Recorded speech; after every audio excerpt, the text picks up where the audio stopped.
After my wife passed away, her 3 children inherited $20 million. And me, the man who stood by her for 45 years, I was given nothing but a single rusted key. They laughed in my face. They called me the free housekeeper. They threw me out into the freezing rain. But before I walked away from the life I built, I flipped the faded tag on that key. It read, Hawaii Island, trust me one last time. And when I got there, I realized my wife did not leave her greedy children a fortune. She left them a ticking time bomb, and she gave me the detonator. If you are just starting to watch this story now, take a deep breath, because what I am about to tell you is something I never imagined would happen after nearly half a century of loyalty and love. Sometimes the people you raise, the ones you sacrifice everything for, are the exact same people waiting to stab you in the back, the moment you no longer serve a purpose to them. If you have ever given your life to people who treated you like you meant absolutely nothing to them, hit that like button right now. Let me know in the comments where you are watching this from, because what I did next is something they never saw coming. The air in Mr. Gallagher's mahogany-paneled office in downtown Seattle was so thick you could choke on it. The rain was lashing aggressively against the floor-to-ceiling windows, a fitting backdrop for the coldness inside the room. I sat in a high-backed leather chair, my rough, calloused hands resting heavily on my knees. At 79 years old, after decades working as a commercial construction contractor, my hands told the story of a man who had built things from the dirt up. Across the heavy oak table from me sat Preston, Valerie, and Trent. They were my late wife Evelyn's children from her first marriage. The children I had raised, paid for, and loved as my own since they were barely out of diapers. Preston, now a 50-year-old hotshot investment director, sat with an arrogant slouch in his custom-tailored Italian suit. Valerie, 48 and entirely dependent on her mother's credit cards, was busy checking her reflection in her phone screen. Trent, 45 and drowning in gambling debts he thought I did not know about, was nervously tapping his foot. Mr. Gallagher cleared his throat. He adjusted his silver-rimmed glasses, looking down at the thick stack of legal paperwork, carefully avoiding my eyes. He took a deep breath and read the final lines of Evelyn's will. The estate, including $20 million in cash, liquid stocks, and the Seattle property, is to be divided equally among Preston, Valerie, and Trent. Silence filled the room. It was not a respectful silence for a grieving widower. It was a greedy, electric silence. Valerie let out a dramatic breath she had been holding. Trent smirked, leaning back and crossing his arms behind his head like he had just won the lottery. Preston actually chuckled a low, guttural sound of pure triumph. I just sat there. I did not blink. I waited for Gallagher to turn the page. I waited for him to read my name. I was her husband. We had restructured her company together 20 years ago. I had poured my entire life savings, every penny I made from my contracting business, into keeping her company afloat when the real estate market crashed. I had rebuilt our home. Surely there was a trust, a provision, something that acknowledged my existence. Gallagher closed the heavy folder. He slowly reached into his desk drawer. He pulled out a small, worn manila envelope and slid it across the smooth wooden table toward me. "That is for you, Rick," he said quietly. His voice lacked the booming authority he had used to announce the $20 million. He looked ashamed. I reached out and picked up the envelope. It weighed almost nothing. I tore the sealed edge open and tipped it into my palm. A single rusted brass key fell out, accompanied by a small paper tag attached by a frayed piece of string. That was it. 45 years of absolute loyalty. 45 years of fixing their broken bones, paying their college tuitions, bailing Trent out of his financial disasters, dealing with Valerie's endless shopping addictions, and tolerating Preston's insufferable ego. I got a rusted key. Preston stood up and casually buttoned his expensive jacket. He looked down at me, his eyes full of absolute contempt. "Do not look so shocked, Rick," he said, his voice dripping with condescension. "You were just Mom's free housekeeper for 45 years.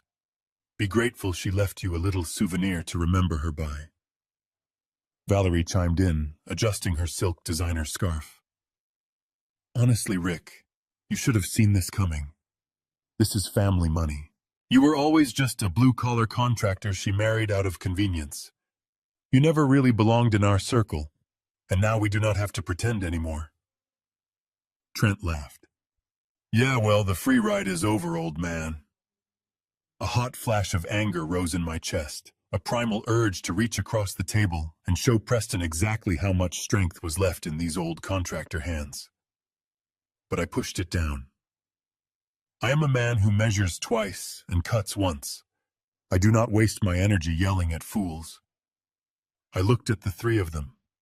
I looked at the tailored suits and the expensive jewelry I had secretly helped finance when Evelyn was too exhausted to deal with their demands. I closed my fist around the rusted key. The sharp edges bit deeply into my palm, the physical pain grounding my racing mind. I refused to give them the satisfaction of a single tear or a broken voice. I just looked Preston dead in the eye and spoke softly. You have no idea what it takes to build a life, Preston. You only know how to spend what others have built for you. Preston sneered, his face turning red. Get out of the house by tonight. I am putting the Seattle estate on the market tomorrow morning, and I want all your garbage gone. Do not make me call security to escort you off the property right now. I stood up, adjusting the collar of my worn jacket. I turned my back on the $20 million and the three vultures picking at their mother's bones. I walked out of the mahogany office and stepped into the freezing Seattle rain.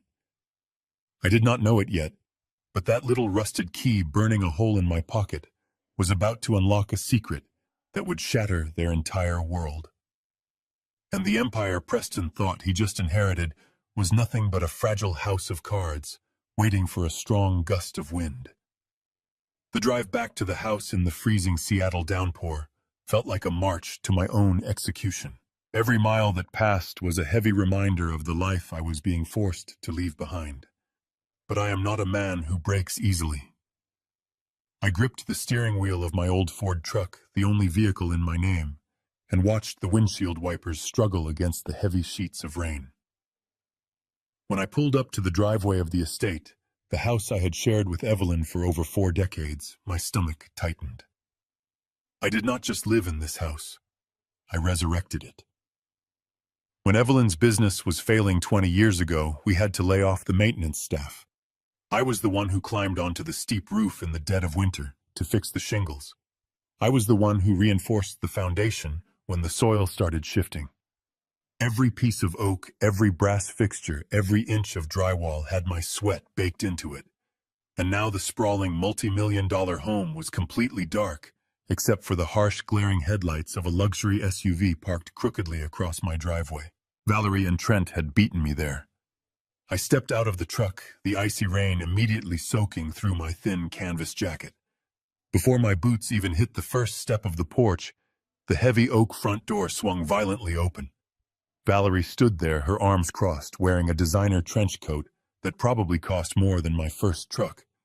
Behind her, Trent was dragging 2 large canvas suitcases across the polished hardwood foyer.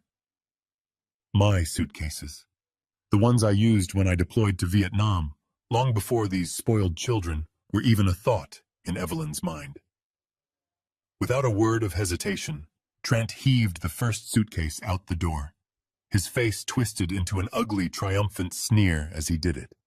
It hit the wet wooden planks of the porch with a heavy, sickening thud, sliding to a stop at my feet. The second suitcase followed immediately, bouncing off the railing and spilling a few of my flannel shirts onto the muddy grass below. Valerie stepped forward, sheltered by the massive awning I had installed, specifically because she used to complain about getting wet while fumbling for her house keys in high school. You need to leave, Rick. Valerie demanded, her voice flat and completely devoid of any human empathy. Preston wants the locks changed by midnight, and the security team is already on their way. We are not playing games with you. You have no legal right to step foot in this house ever again. The title is in our name now, and we want you gone before the neighbors start asking questions. I stood there in the freezing downpour. The cold water was running down my face, soaking into my collar, but my blood was boiling so hot, I barely felt the chill. I did not drop to my knees. I did not beg them for a few more days. I did not ask for a single penny of their $20 million. I just looked at the two of them standing in the warm glow of the foyer, looking at me like I was a stray dog that had wandered onto their pristine property. I stepped up onto the porch, my heavy boots making the wood groan under my weight. Trent took a nervous step back, bumping into the doorframe. He always was a coward when things got physical. I looked him dead in the eye, my voice cutting through the sound of the pouring rain. I built this porch with my own bare hands when you were still wetting the bed, Trent. I said, my tone low and dangerous. I leveled the joists so your mother would have a safe place to sit in the mornings. I looked over at Valerie, who was suddenly gripping the door handle very tightly, and I paid for the expensive private college degrees you both failed out of. I continued, stepping closer. When your mother wanted to cut you off for wasting her money on parties and designer clothes, I was the one who talked her down. I was the one who wrote the checks to cover your mistakes so you would not go to jail. Neither of them had a single word to say to that. The truth is a heavy thing, and they had spent their entire lives running from it. Valerie's jaw tightened. Her eyes darted away from mine, unable to handle the weight of her own guilt. You are nothing but a memory now, she hissed, her voice trembling slightly. Goodbye, Rick. She stepped back inside and slammed the heavy oak door shut. I heard the deadbolt slide into place with a sharp metallic click. Then the porch light clicked off, plunging me into complete darkness. The rain seemed to fall even harder, then punishing me for reasons I could not yet understand. I was entirely alone. Just a 79-year-old man standing in the freezing Seattle rain with 2 suitcases and absolutely nothing to my name. The cold began to seep into my bones. For a brief second, the exhaustion of 45 years of marriage washed over me. I reached into my soaked pocket and pulled out the small manila envelope Gallagher had given me. The paper was already disintegrating in the rain. I let the wet paper fall away, leaving the rusted brass key resting in my rough palm. I used my thumb to flip over the faded tag attached to it. The ink was old, but Evelyn's elegant handwriting was unmistakable, shielded from the rain by a thin layer of protective tape. I held it up to the faint, flickering streetlight, squinting through the heavy falling rain, and carefully read the final words my wife ever wrote to me.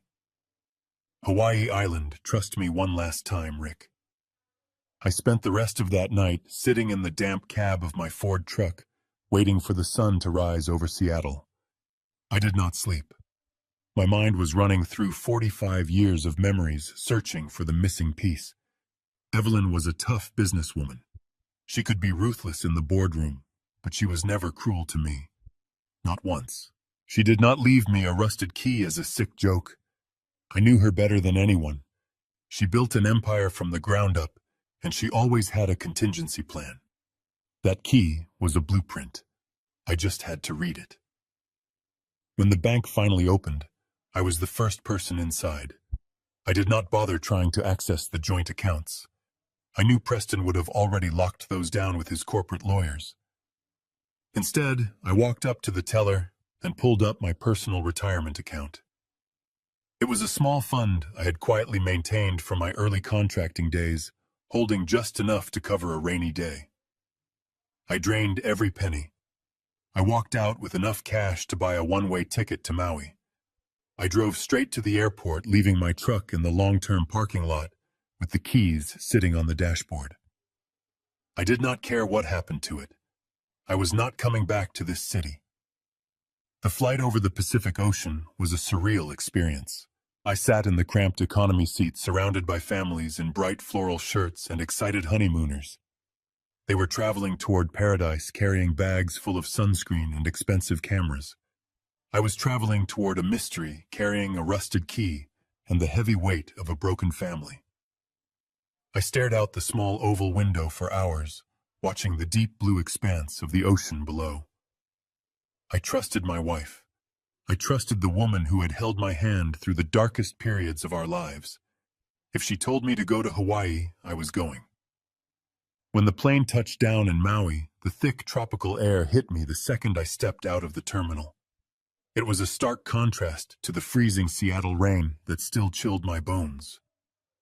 I found a quiet bench near baggage claim and pulled out the small paper tag attached to the key.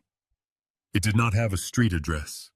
It only had a set of geographical coordinates scribbled in Evelyn's neat handwriting.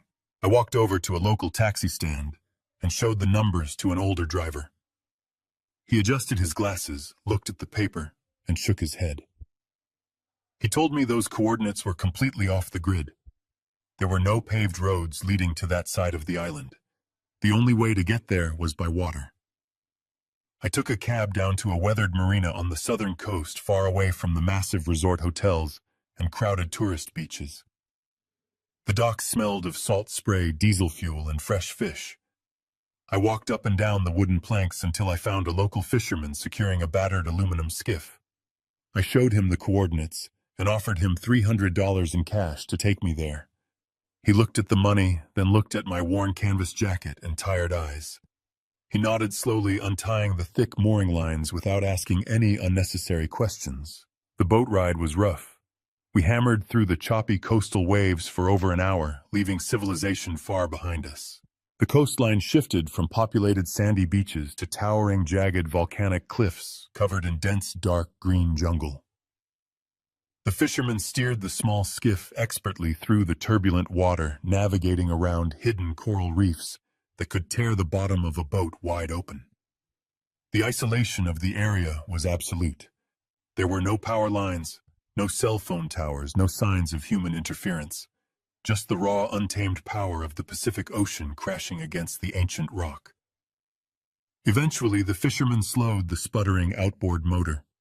He pointed a calloused finger toward a break in the massive cliffs ahead. We drifted slowly into a hidden cove, and the violent waves instantly smoothed out into calm glass like water. As we moved deeper into the bay, my breath caught in my throat. It was the most beautiful, untouched piece of land I had ever seen. Lush green valleys rolled down into a pristine crescent-shaped beach. The water was a brilliant glowing turquoise, so clear I could see sea turtles gliding over the vibrant reef 30 feet below. But I was not looking for a vacation spot. I was looking for Evelyn's final gift.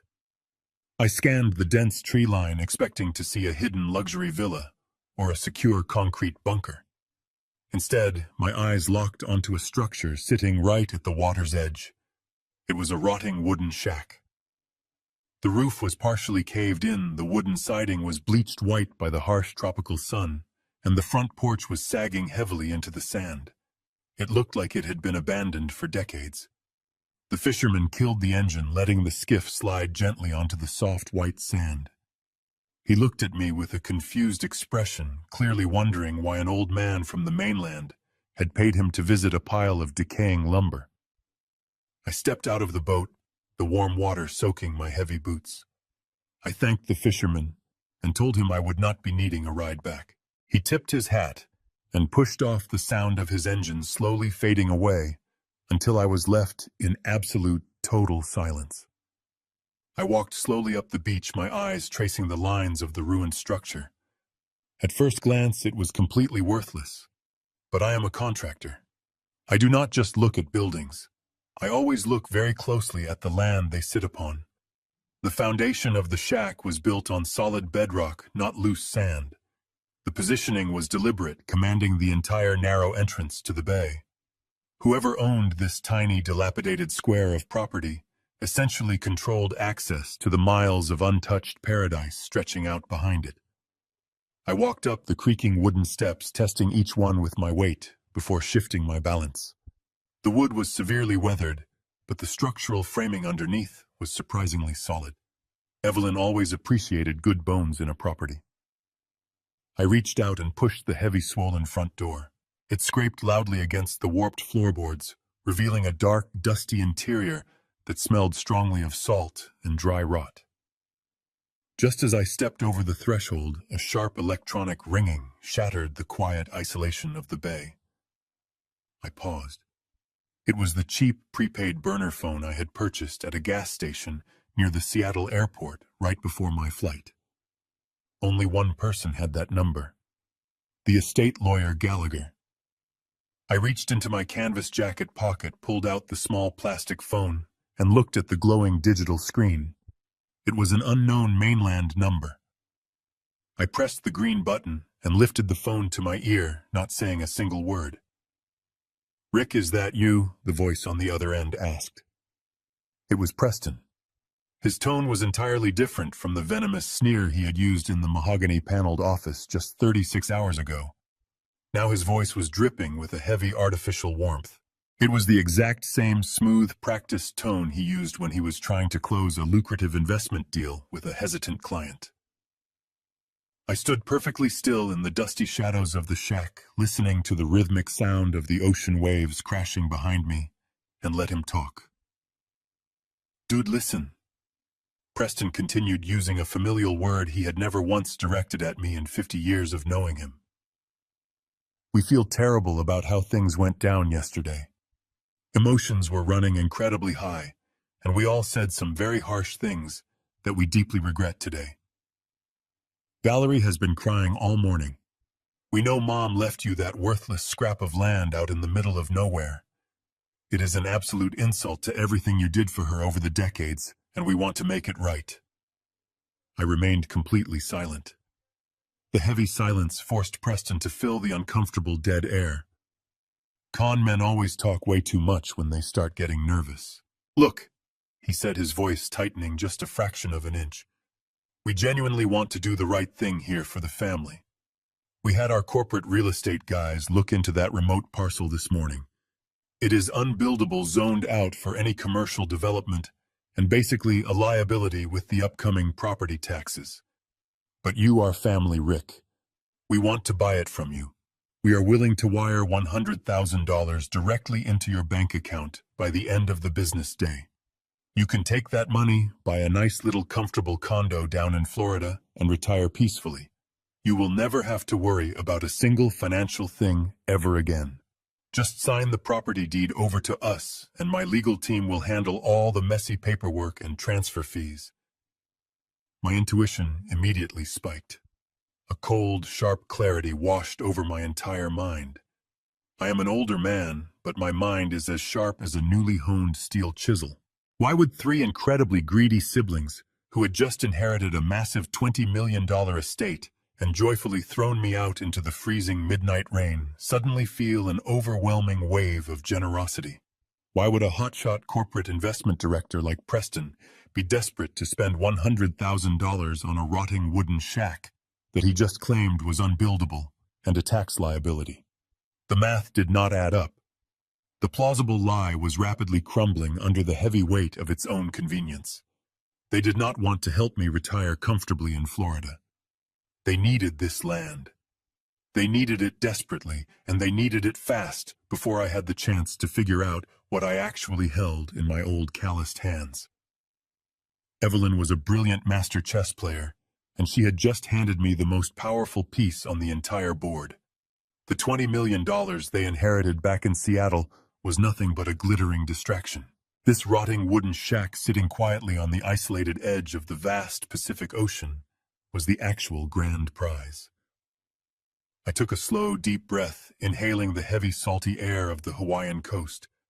I did not yell at him. I did not curse him out. I did not demand any explanations or answers to my silent questions. I simply pulled the cheap plastic phone away from my ear, looked down at the glowing digital screen, and pressed the red button to end the call. I turned the device completely off, ensuring it would not ring again, and slipped it deep back into my jacket pocket. The profound silence of the secluded bay returned immediately, sounding much louder and infinitely more powerful than before. Let them sweat in their tailored suits. Let them wonder what the clueless old housekeeper was doing thousands of miles away. I turned my attention away from the mainland drama and stepped further into the dark shadows of the wooden shack. My eyes slowly adjusted to the dim lighting, carefully scanning the accumulated debris scattered across the warped floorboards. I knew Evelyn. She would never send me to a place like this without leaving clear and exact instructions on what to do next. The key in my pocket was the first step, but there had to be something else hidden inside these decaying walls. I slowly walked toward the back of the single room, ready to uncover the truth. The dust motes danced in the shafts of sunlight that pierced through the gaps in the rotting roof. I took my time, letting my eyes adjust completely to the dim interior. As a contractor, I have spent decades walking through abandoned buildings.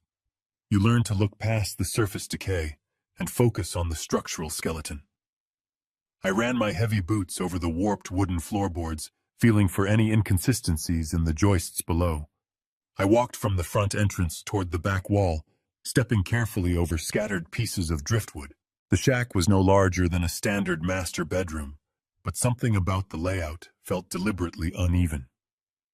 Near the back corner, right where the shadows were the thickest, my boot hit a section of the floor that did not creak. The wood sounded dull and solid, completely different from the hollow echo of the surrounding planks. I knelt down, ignoring the ache in my knees, and brushed away a thick layer of sand and dried leaves. Beneath the debris, the floorboards were cut with precision. There were no nails holding this specific square of wood to the joists. It was a perfectly concealed access panel.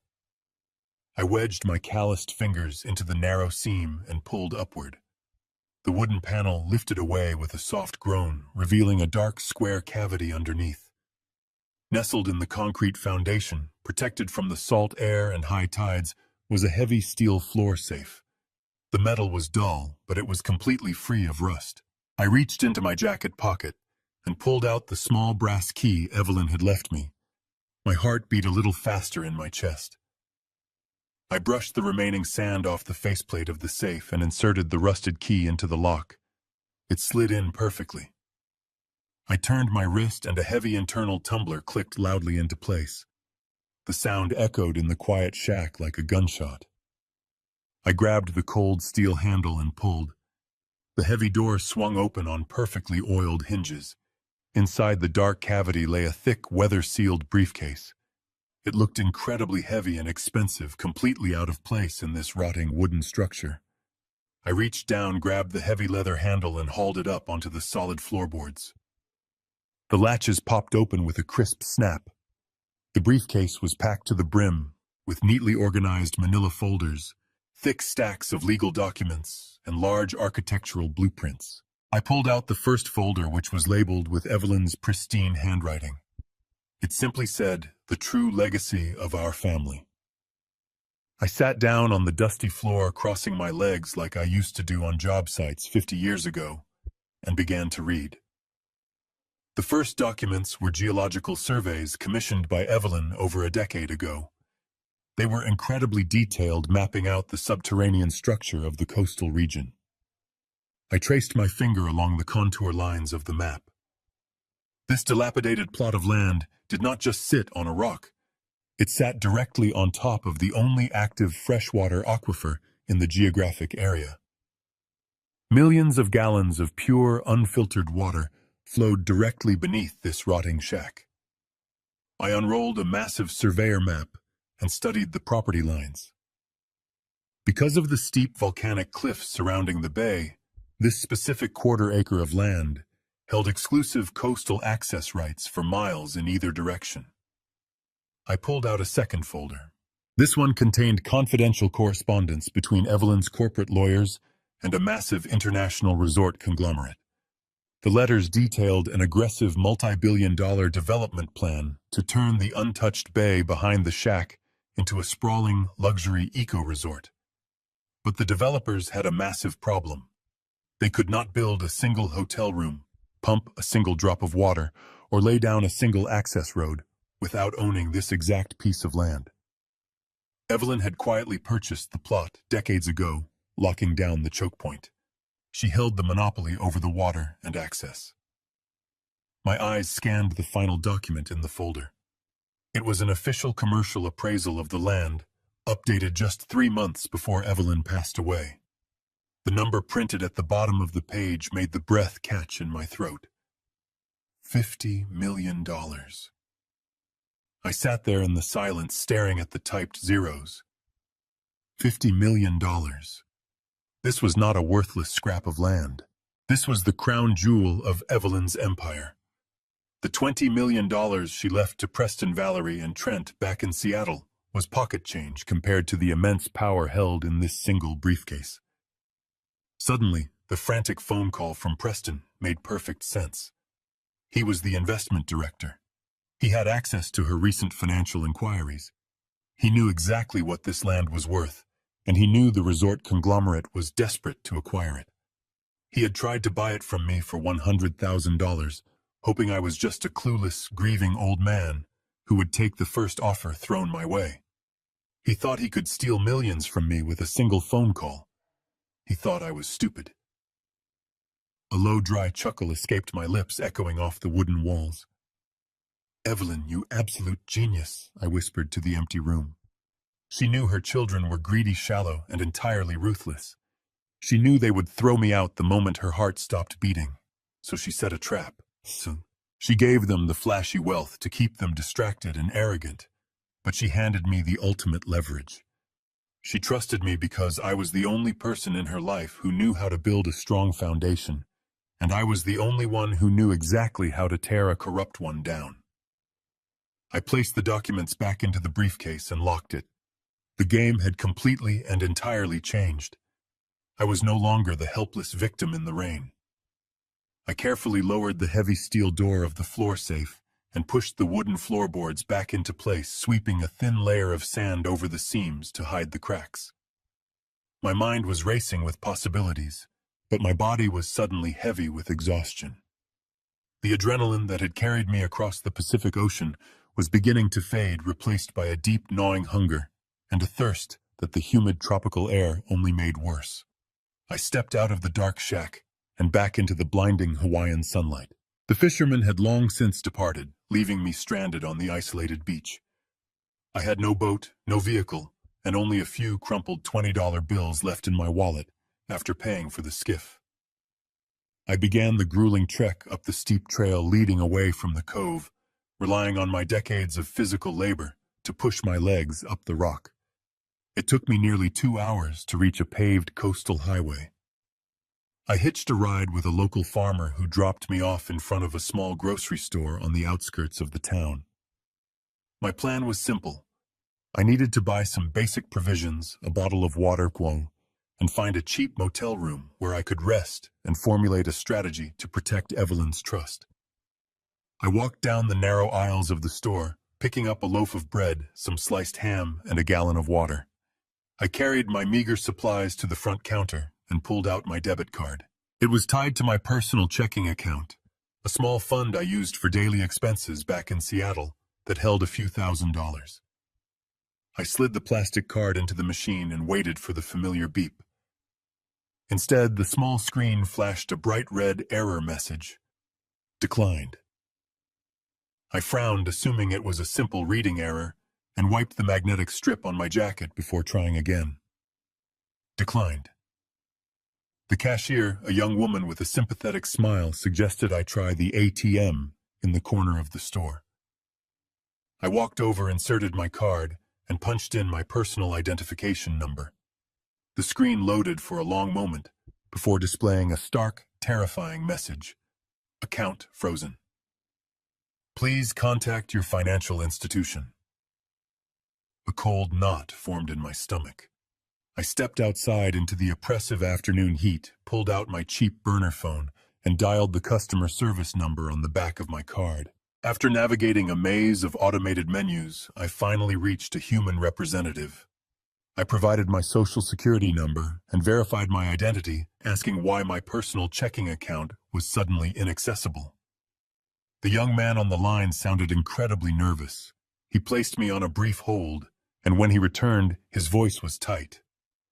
"Mr. Caldwell," he said slowly, "your accounts have been entirely locked by our fraud prevention department. A flag was placed on your profile early this morning, citing suspicious activity and unauthorized withdrawals. I demanded to know who authorized the freeze." The representative hesitated before explaining that the flag originated from the corporate banking division initiated by an executive wealth management director. Preston. The realization hit me like a physical blow to the chest. Preston was a high-level investment director with massive leverage over regional banks. When I refused his insulting $100,000 offer over the phone, he did not just get angry. He retaliated with the full crushing weight of his corporate power. He used his inside connections to falsely flag my accounts, locking me out of my own money. He knew I was thousands of miles from home. He knew I had drained my retirement to buy the plane ticket. And now he had deliberately cut off my last remaining lifeline, leaving a 79-year-old man completely penniless and stranded on an island. I ended the call and stared at the cracked pavement beneath my boots. The sheer cruelty of his actions was breathtaking. He was not just trying to steal the $50 million property. He was actively trying to break me. He wanted me starving, desperate, and begging for his help. I walked back into the store, put the bread and ham back on the shelves, and used my last physical dollar bills to buy the gallon of water. I sat on a wooden bench outside, the humid air suffocating me, and tried to process the absolute malice of the children I had raised. Just as I unscrewed the cap of the water bottle, my burner phone vibrated in my pocket. It was not a phone call this time.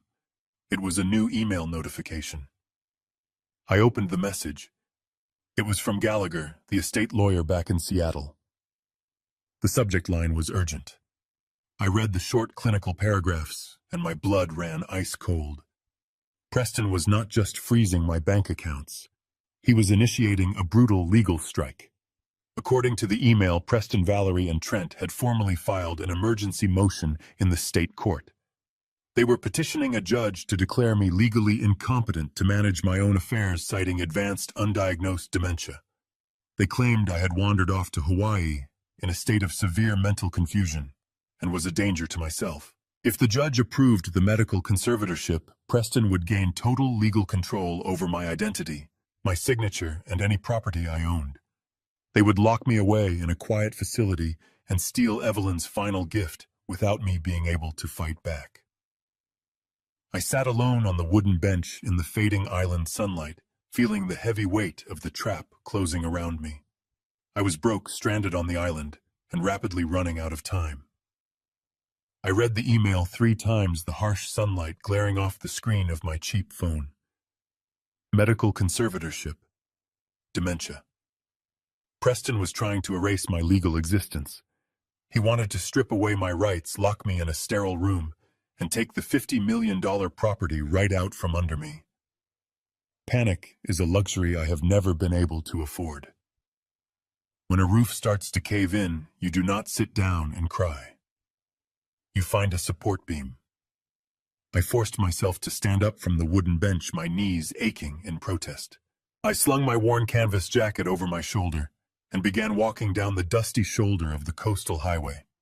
My mind raced back to the documents inside the floor safe. Among the geological surveys and the corporate letters, there was a single manila folder containing legal correspondence. The letters were signed by a local attorney here in Maui. His name was Kimo. Evelyn had trusted him to handle the quiet acquisition of the Choke Point property decades ago, bypassing the massive mainland law firms that Preston now controlled.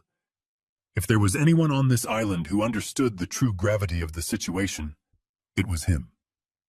I walked for nearly an hour under the unforgiving tropical sun before an old rusted pickup truck rattled to a halt beside me.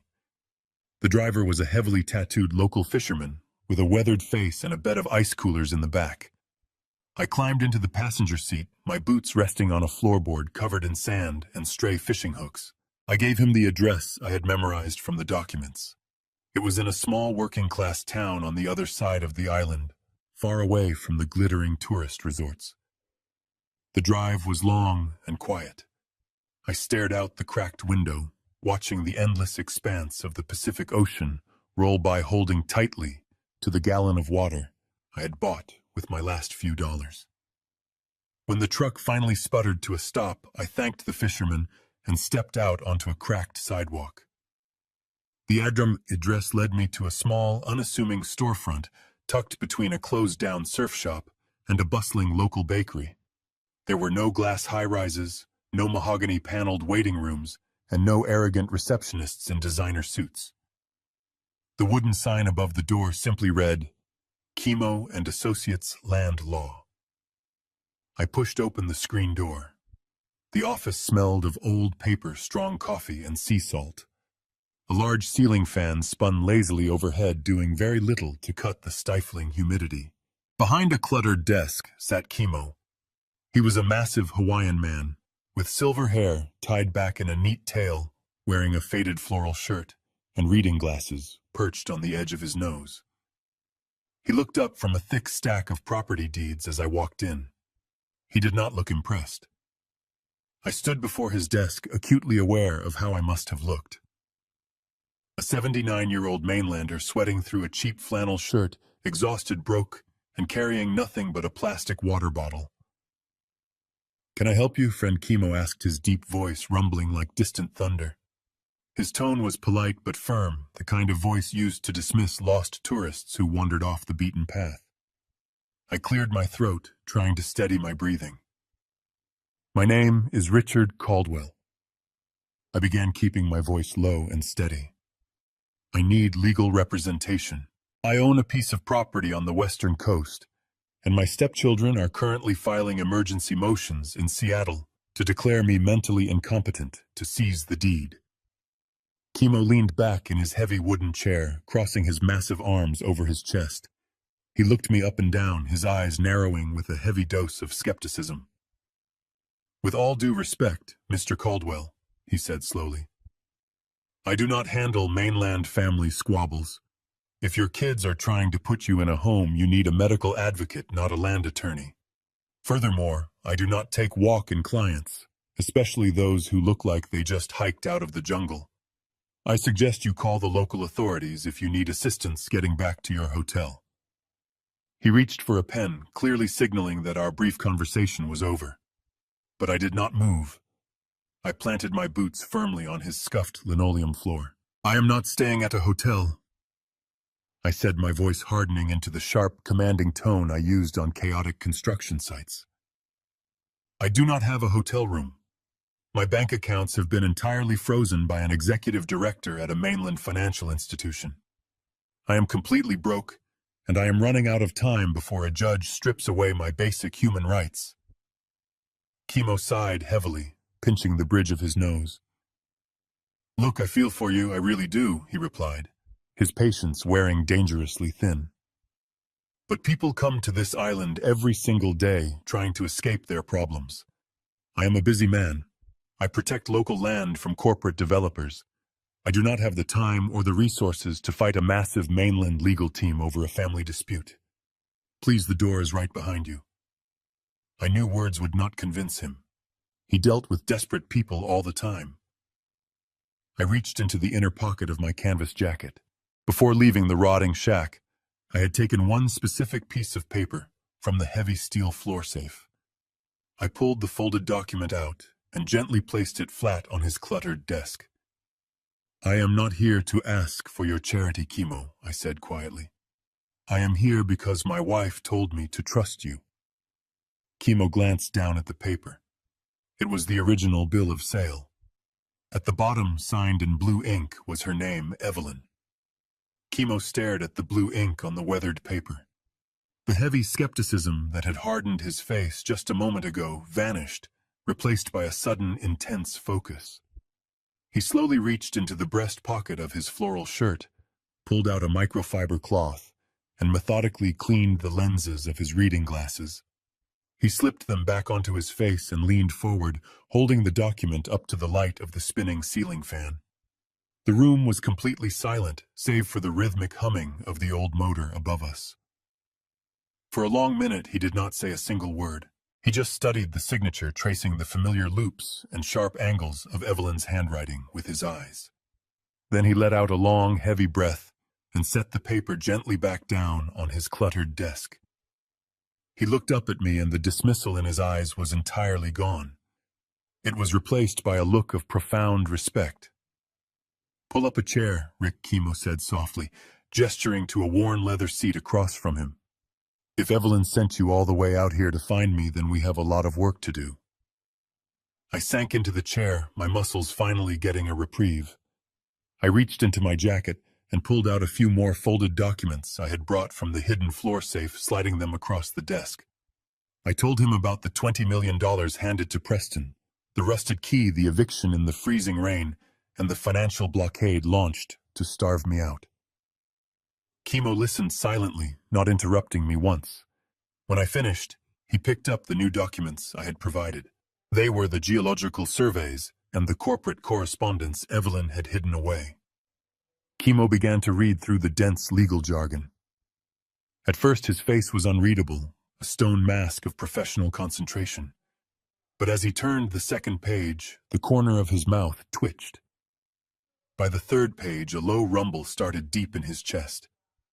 Suddenly he leaned back in his heavy wooden chair and let out a booming, genuine laugh. It was a rich, echoing sound that completely filled the small office. I sat there confused and a little defensive. I did not see what was so funny about my life being systematically destroyed by my stepchildren. Chemo caught the look on my face and quickly held up a hand, wiping a tear of mirth from the corner of his eye. "I am not laughing at you," Chemo said, his voice thick with amusement. "I am laughing at the absolute terrifying brilliance of your late wife." Evelyn was always 10 steps ahead of everyone else in the room. But this is a masterpiece.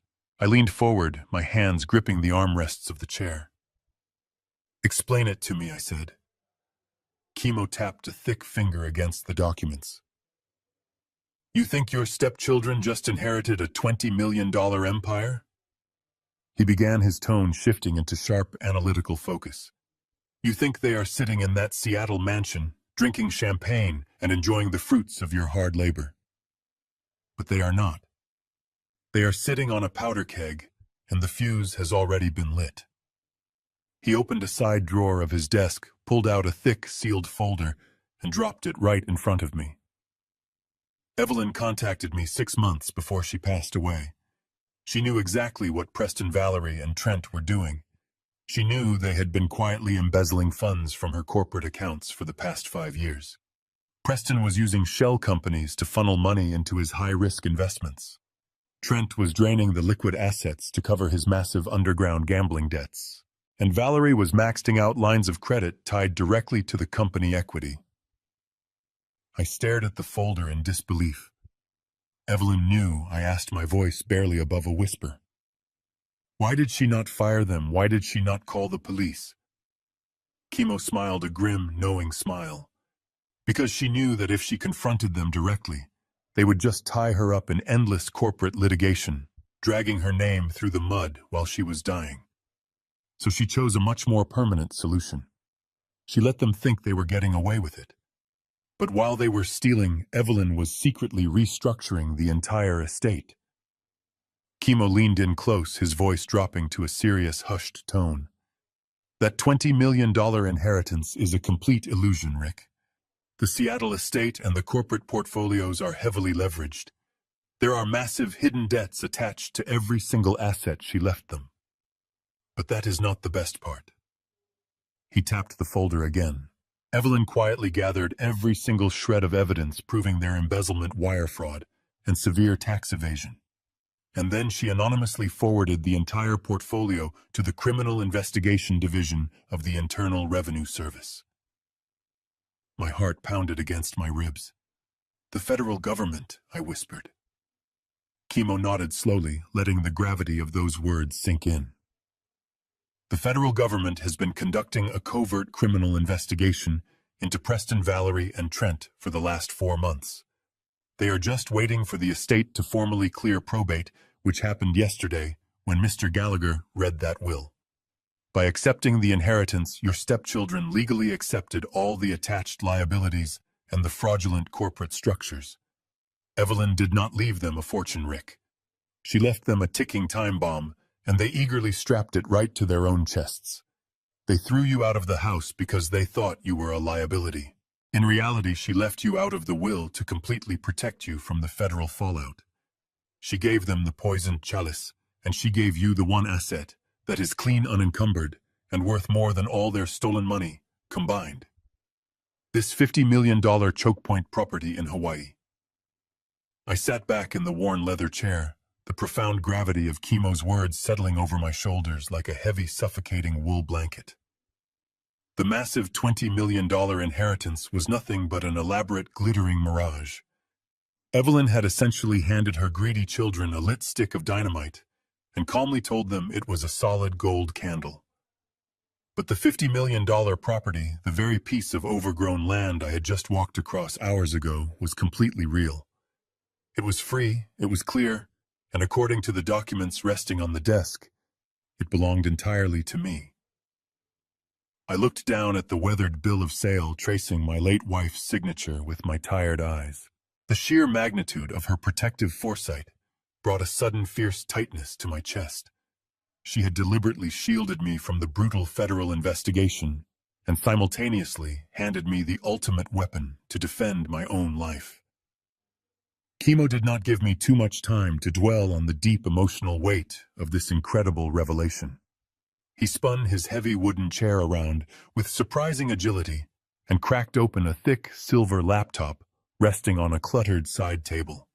His thick fingers flew across the keyboard with the rapid, practiced speed of a man who spent his entire life hunting down buried secrets.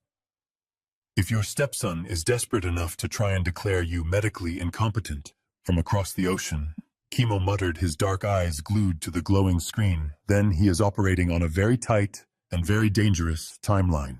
People simply do not launch emergency medical conservatorships on a Sunday evening unless they have an immediate massive financial gun pointed directly at their own heads. Let us see exactly what Preston is hiding behind that arrogant, custom-tailored Italian suit of his. Kimo navigated through a complex series of encrypted local property databases, commercial registries, and confidential land transfer portals. The heavy silence in the small office was broken only by the sharp, rhythmic clicking of his keyboard and the lazy, rattling hum of the overhead ceiling fan.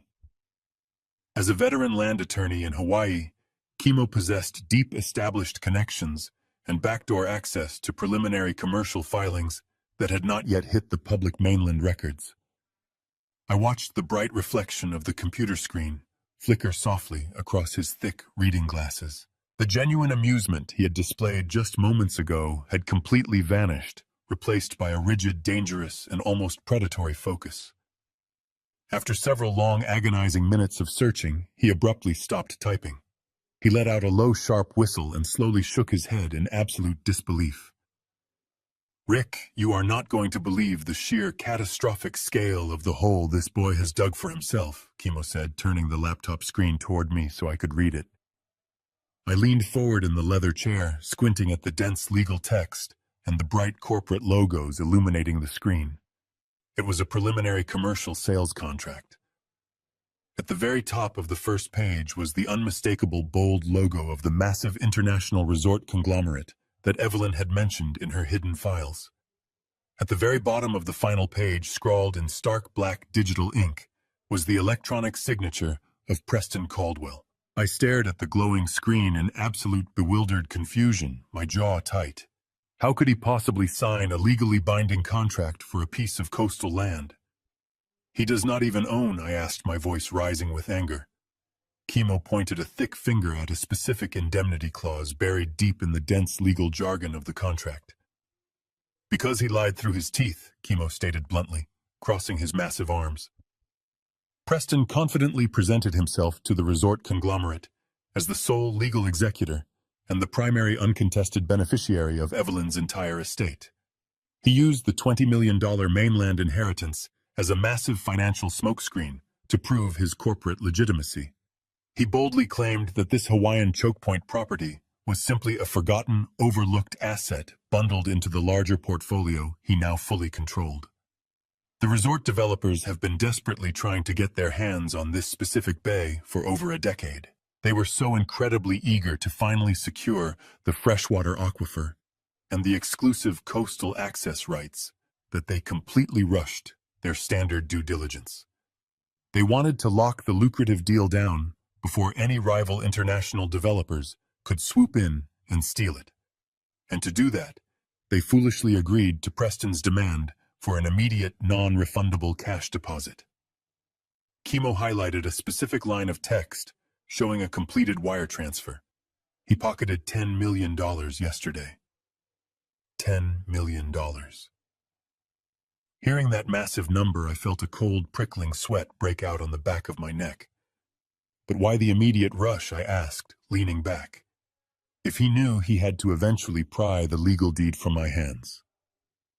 Why sign the fraudulent contract and take the corporate money before the land was securely his? Because Preston is drowning, Chemo replied, his voice dark and incredibly serious. You thought Trent was the only one in that family with severe gambling problems. Trent plays underground poker. Preston plays the high-stakes international investment markets, and he treats them exactly like his own personal, unregulated casino. I just pulled his offshore financial background file. Preston has accumulated massive, catastrophic gambling debts over the last 12 months. He illegally leveraged his own corporate shell companies to the absolute limit, and his ruthless creditors were finally calling in the massive loans. He needed immediate, untraceable cash to avoid a very violent collection. He took the $10 million deposit from the resort developers to temporarily save his own skin, arrogantly, assuming he could easily force you to sign over the property deed immediately afterward. He thought you were just a weak, clueless old housekeeper who would be entirely powerless to ever stop his vicious plan. I looked at the glowing screen of the laptop, absorbing the sheer magnitude of Preston's fatal miscalculation. He had built his entire corporate survival on the absolute certainty that I would simply roll over and surrender. He assumed my age made me fragile, and that my grief made me blind. But he had forgotten one crucial detail. I spent my entire life as a commercial contractor.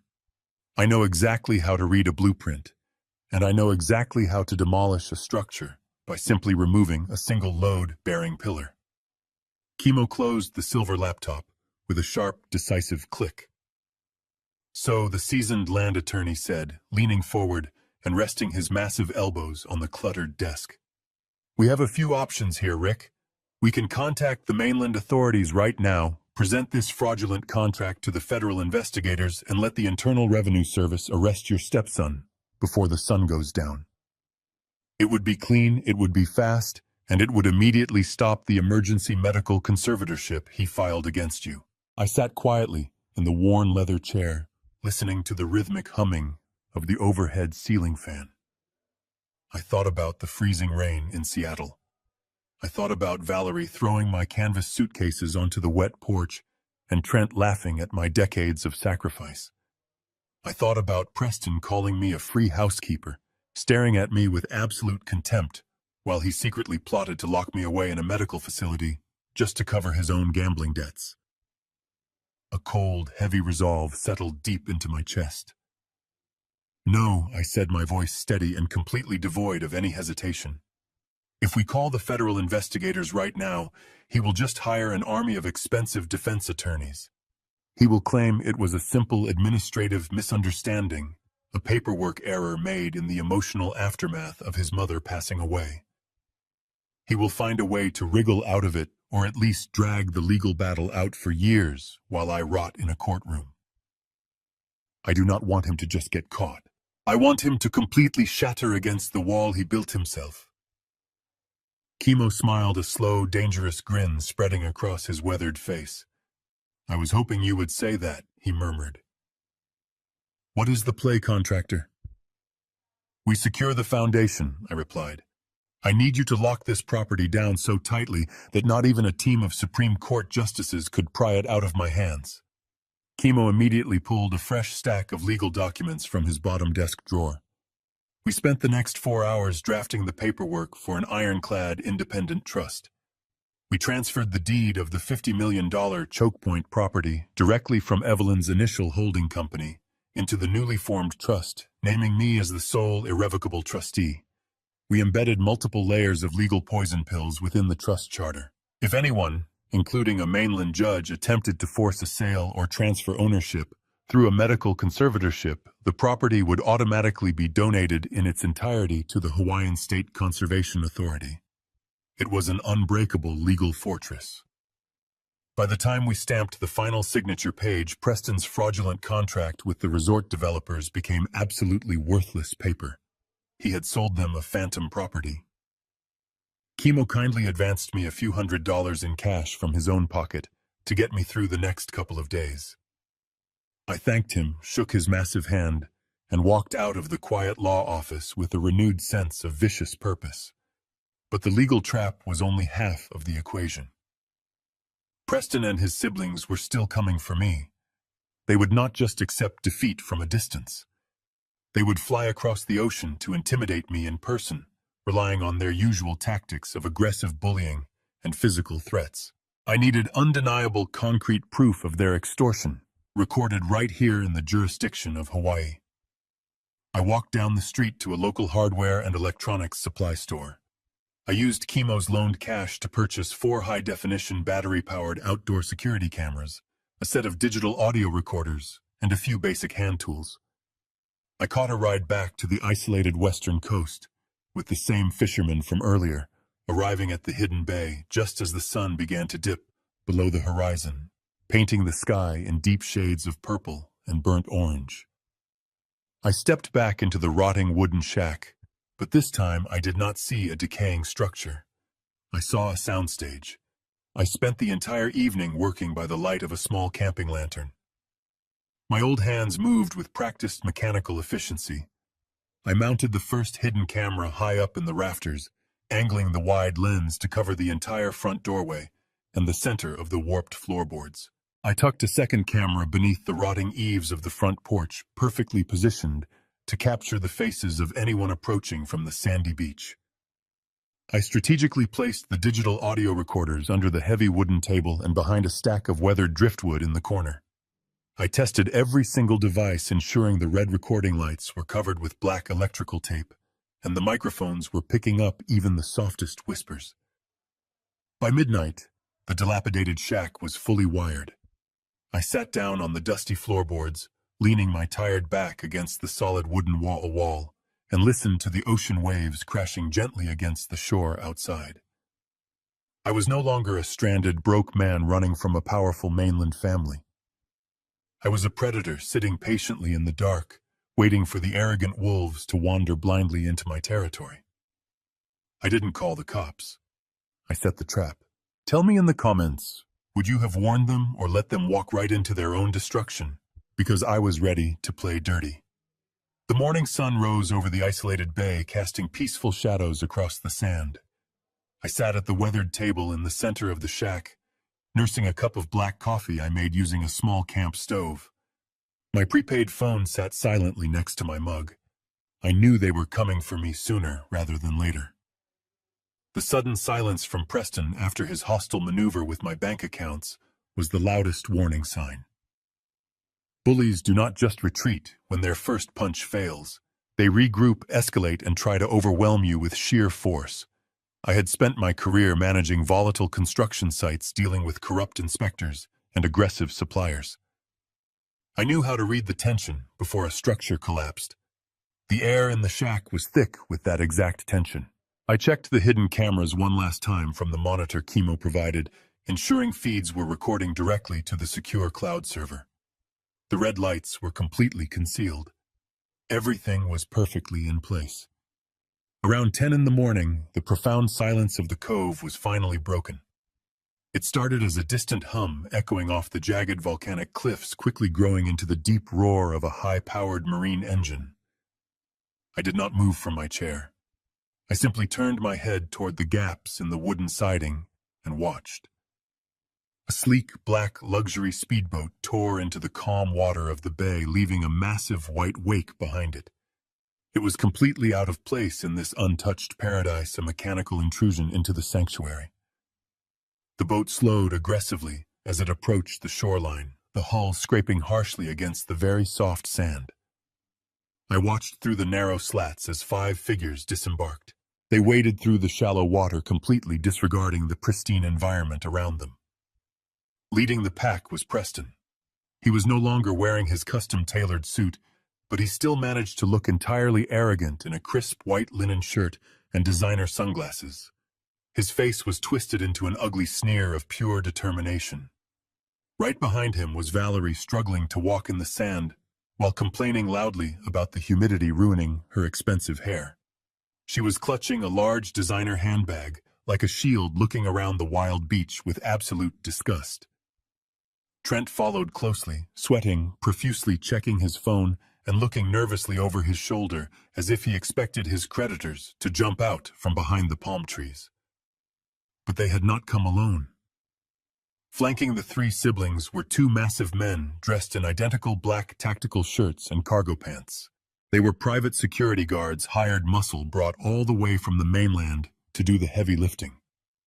They moved with a stiff, practiced aggression, scanning the tree line and the dilapidated shack. Preston had clearly run out of patience and legal maneuvers. He was reverting to raw physical intimidation. He thought that bringing armed thugs to an isolated island would finally break the stubborn old man. I took a slow sip of my coffee, feeling the warm liquid steady my nerves. My heart was beating with a slow, heavy rhythm. I was not afraid of them. I was disgusted by them. 45 years of my life, my sweat and my love had been poured into those three children, and this was the culmination of their character. They were marching up the beach to terrorize a 79-year-old widower simply because their own boundless greed had backed them into a deadly corner. Preston pointed a sharp finger directly at the shack, barking an order to the two security guards. The massive men nodded and began marching purposefully up the slight sandy incline, their heavy boots crushing the delicate coastal vines. Preston, Valerie, and Trent followed a few steps behind, safe behind their wall of hired muscle. I remained perfectly still at the center table. I did not reach for a weapon. I did not stand up to brace the door. I just let them come. The heavy footsteps hit the sagging wooden porch, making the entire structure groan under the sudden weight. A massive shadow fell over the front window, completely blocking out the bright morning sun. There was no polite knock. There was no announcement. There was only a sudden explosive violence. The lead security guard raised his combat boot and kicked the front door with terrifying force. The rotting wood splintered instantly around the old rusted deadbolt. He kicked it a second time, and the swollen hinges completely tore away from the doorframe with a deafening crack. The heavy wooden door flew inward, crashing violently onto the dusty floorboards and kicking up a thick cloud of dust. The two guards immediately stepped through the ruined doorway, their hands resting aggressively on their tactical belts, filling the small space with their massive frames. They scanned the dim interior, fully expecting to find a cowering, terrified old man begging for mercy. Instead, the thick dust settled to reveal me sitting calmly at the wooden table, my hands resting lightly on either side of my coffee mug. I did not flinch when the door exploded inward. I did not break eye contact. Preston stepped over the shattered remains of the door, flanked by Valerie and Trent. The arrogant smirk had returned to his face, fueled by the sheer adrenaline of the violent entry. He took off his expensive sunglasses and stared at me, his chest heaving slightly. He looked incredibly proud of himself, completely unaware that he had just crossed a legal line from which he could never return. Every single second of his violent intrusion, the destruction of the property and the physical intimidation had just been captured in crystal-clear, high-definition video and audio. The snare had not just closed, it had locked permanently. Now it was my turn to finally spring the trap wide open. I looked right at him, waiting for his opening move. Preston stood over me, casting a long, dark shadow across the warped wooden table. He reached inside his crisp white linen shirt and pulled out a sleek leather checkbook. With a flick of his wrist, he produced a pre-written check and slammed it down right next to my coffee mug. The piece of paper fluttered slightly in the humid breeze before settling on the table. I did not need to pick it up to read the bold numbers printed across the center. It was a cashier's check made out to me for $1 million. "Look at that piece of paper," Rick Preston demanded, his voice echoing in the small, dusty space. "That is a 1 with 6 zeros behind it. That is more money than a washed-up blue-collar contractor like you has ever seen at one time in his entire miserable life. All you have to do is take a pen, sign the property transfer documents I have in my bag, and you can walk away from all of this. You can take that money, buy a decent little house somewhere quiet, and live out your final few years without starving to death. I did not touch the check. I kept my hands resting flat on the table, my eyes locked directly onto his. My silence seemed to irritate him. The arrogant smirk on his face began to slip, replaced by a tight, aggressive grimace. He leaned forward, planting both of his hands firmly on the wooden planks of the table. The wood groaned loudly under his weight. "Do not play tough with me, old man," Preston sneered, leaning closer so I could smell the expensive cologne radiating off his skin. "You do not have a choice anymore. I froze your pathetic little bank accounts. I initiated the medical conservatorship back in Seattle. You have absolutely no money, no legal standing, and no way off this island. You sign the deed right now, or we get back on that boat and leave you here to rot. Nobody cares about you. Nobody is coming to save you. You are completely alone, and if you stay here, you will die alone." As he delivered his vicious ultimatum, Valerie stepped forward from the ruined doorway. She held her expensive smartphone up, the camera lens pointed directly at my face. The small red recording light on her screen was blinking steadily. She was not just documenting the moment for her own twisted amusement.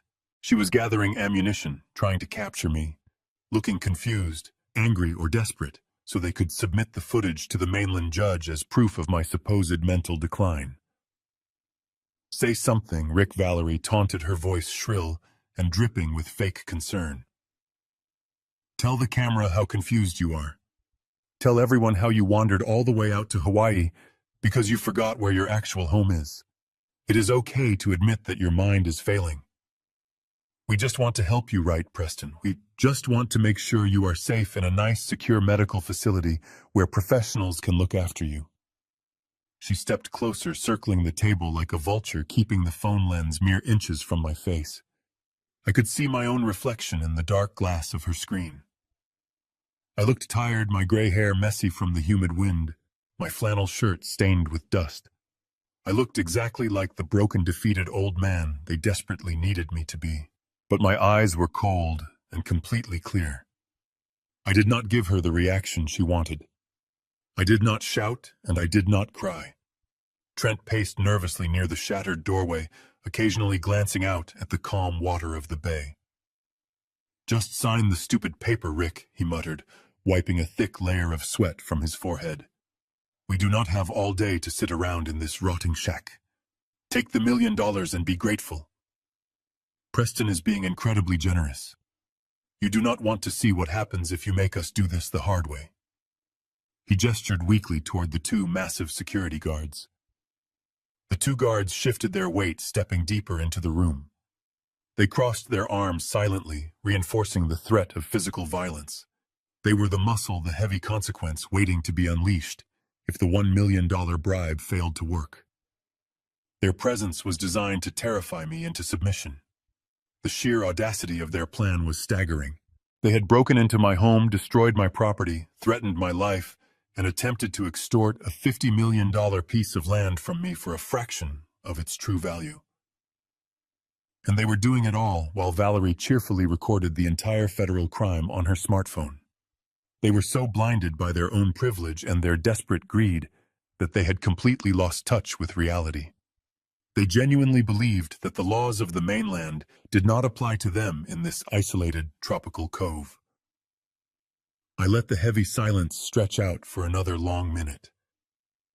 I wanted every single one of their threats, every single taunt, and every single piece of extortion to be thoroughly captured by the high-definition hidden cameras I had installed in the rafters above them. I wanted the audio recorders hidden beneath the table to pick up the precise tone of Preston's malice and Trent's desperate urgency. When I felt confident that the trap had collected enough evidence to send them all to federal prison, I slowly reached out and picked up the cashier's check. Preston let out a very short, arrogant laugh, clearly believing he had finally broken my spirit. Valerie moved her camera closer to film my hands holding the paper. Trent finally stopped his relentless pacing, letting out a massive sigh of deep relief. They thought they had won. They thought I was finally surrendering. but they were about to learn a very brutal lesson. I held the crisp cashier's check between my thumb and forefinger. The expensive paper felt heavy with the weight of their profound arrogance. Preston leaned back slightly, crossing his arms over his chest, his face radiating the smug satisfaction of a man who firmly believed that everyone in the world had a price. Valerie lowered her phone just a fraction of an inch, a cruel smile playing on her lips, ready to capture the exact moment my dignity shattered. Trent wiped his sweaty hands on his expensive jeans, letting out a long breath. I looked at the three of them, these spoiled adults, who had spent their entire lives treating other human beings like disposable stepping stones. Then I moved. I did not move like a broken, confused old man. I moved with the steady, deliberate strength of a contractor who had spent 50 years hauling timber and pouring concrete. I pushed my chair back, the wooden legs scraping loudly against the floorboards, and slowly stood up to my full height. I am not a small man, and as I straightened my spine, I forced Preston to take a half-step backward. I looked down at the $1 million check in my hand. It was a fortune to most people. To me, it was nothing but an insult. I casually turned my wrist, opening my fingers, and let the piece of paper flutter down to the dusty floorboards. It landed right in the dirt next to Preston's polished leather shoes. "What are you doing?" Preston demanded, his arrogant smile instantly vanishing, replaced by a dark scowl of genuine confusion. "Pick that up and sign the transfer papers, Rick.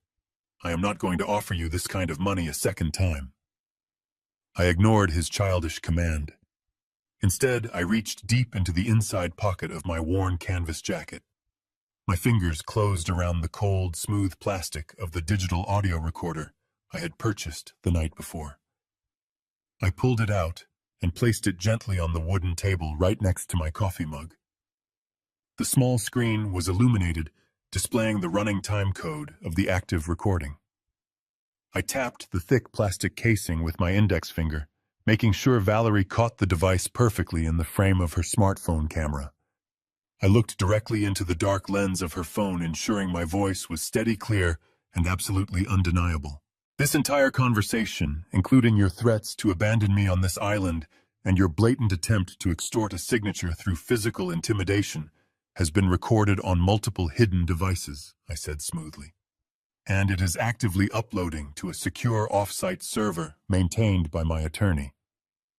Valerie gasped, her perfectly manicured hands trembling so badly that the phone nearly slipped from her grip. She frantically tapped her screen, ending her own video, her face turning pale. Trent stumbled backward, his back hitting the wooden wall of the shack as panic set in. But Preston was too blinded by his own towering ego to understand the trap he had just walked into. He sneered, slamming his fist onto the table. "You think a cheap tape recorder is going to save you?" he shouted, his voice cracking with rising anger. "I do not care if you recorded me. You are still a broke, senile old man. I have the power of attorney paperwork filed in Seattle. I am going to take this land from you, whether you sign that deed or not. You cannot stop me." I stared at him, letting his desperate rage echo through the small wooden shack. My voice was calm and freezing cold when I finally responded. "You cannot sell what you do not own, Preston. You committed federal wire fraud." The words hung in the humid tropical air, heavy and lethal. Preston froze.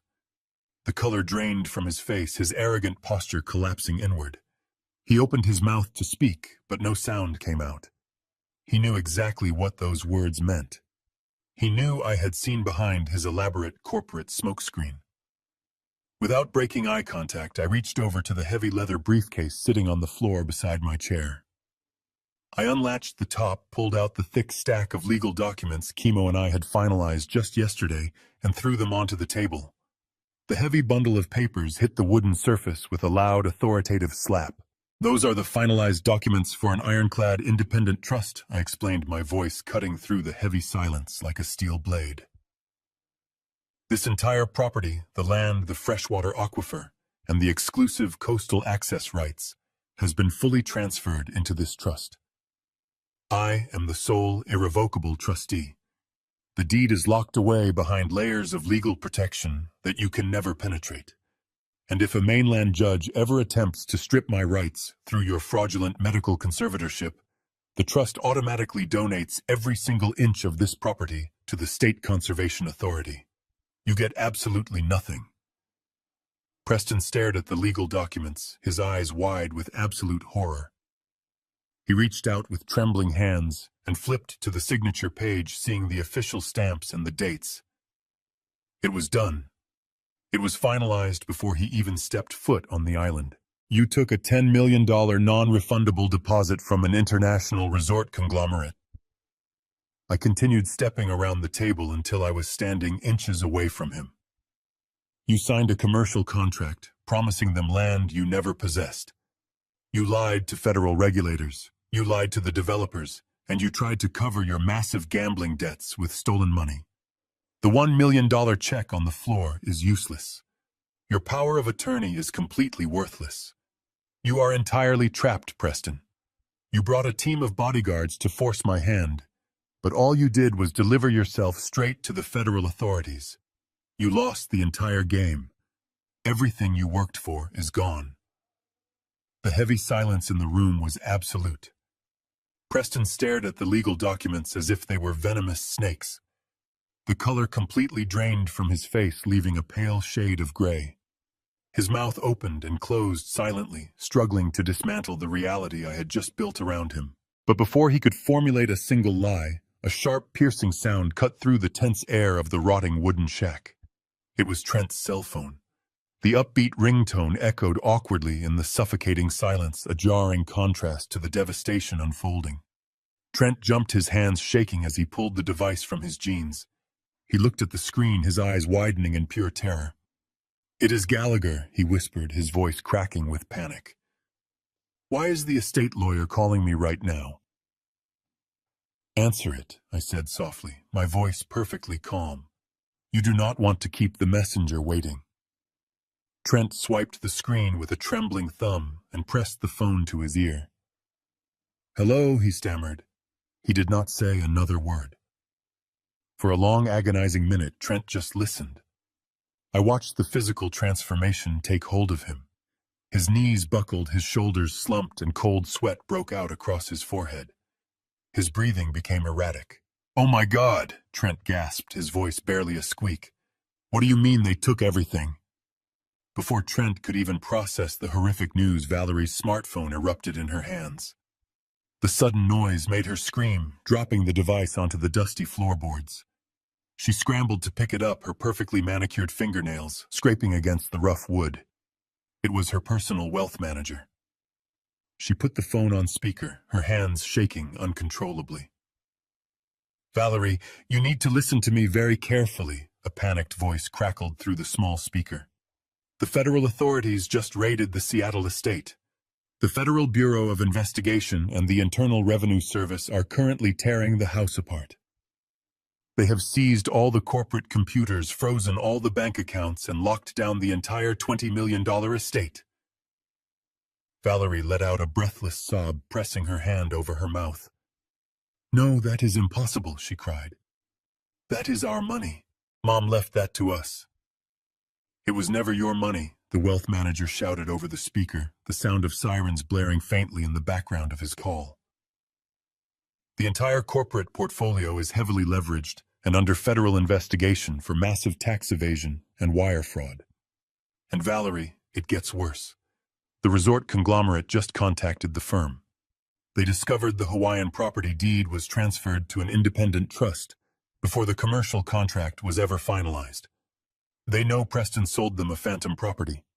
They are pressing immediate federal criminal charges for the stolen $10 million deposit.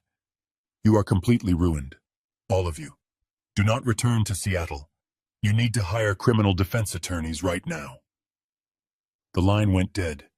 The silence that followed was heavy and completely final.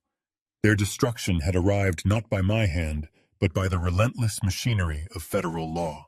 They had spent years plotting, entirely unaware their mother had laid the groundwork for their ruin. Trent dropped his phone. It hit the floorboards with a dull thud. He slid down the wooden wall of the shack, burying his face in his trembling hands, sobbing uncontrollably. The tough, arrogant gambler was reduced to a weeping child. Valerie stood frozen in place, her expensive designer handbag slipping from her shoulder. Her eyes were wide, staring blankly at the wall, her mind completely unable to process the fact that her luxurious life of endless credit and superficial privilege was permanently over.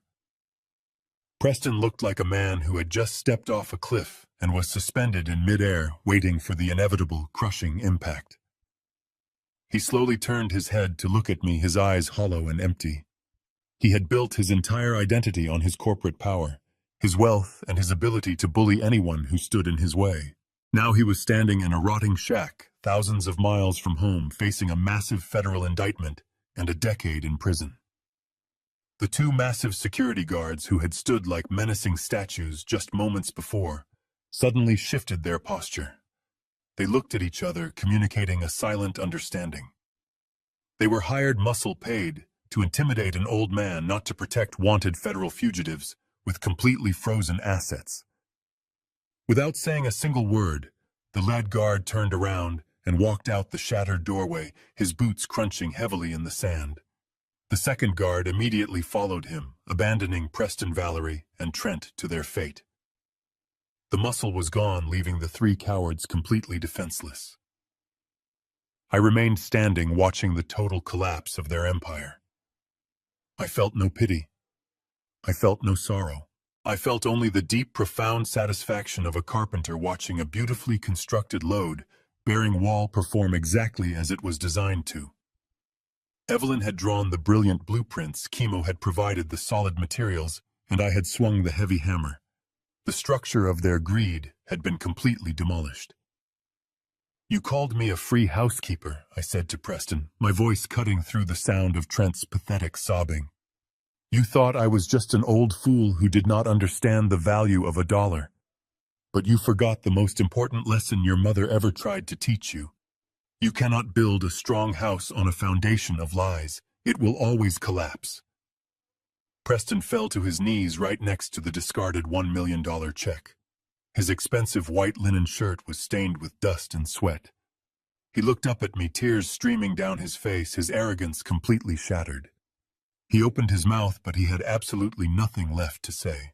The relentless federal hammer had fallen, and it had crushed them all into fine dust. For a long moment, the only sound inside the ruined structure was the rhythmic crashing of the ocean waves against the shore outside, and the ragged, desperate gasping of Trent huddled against the wooden planks. Preston remained frozen on his knees. He stared at the dirt floorboards, his perfectly styled hair now matted with sweat and grime from the humid tropical air. The grand illusion of his power, built entirely on stolen money and an unearned inheritance, had evaporated into thin air.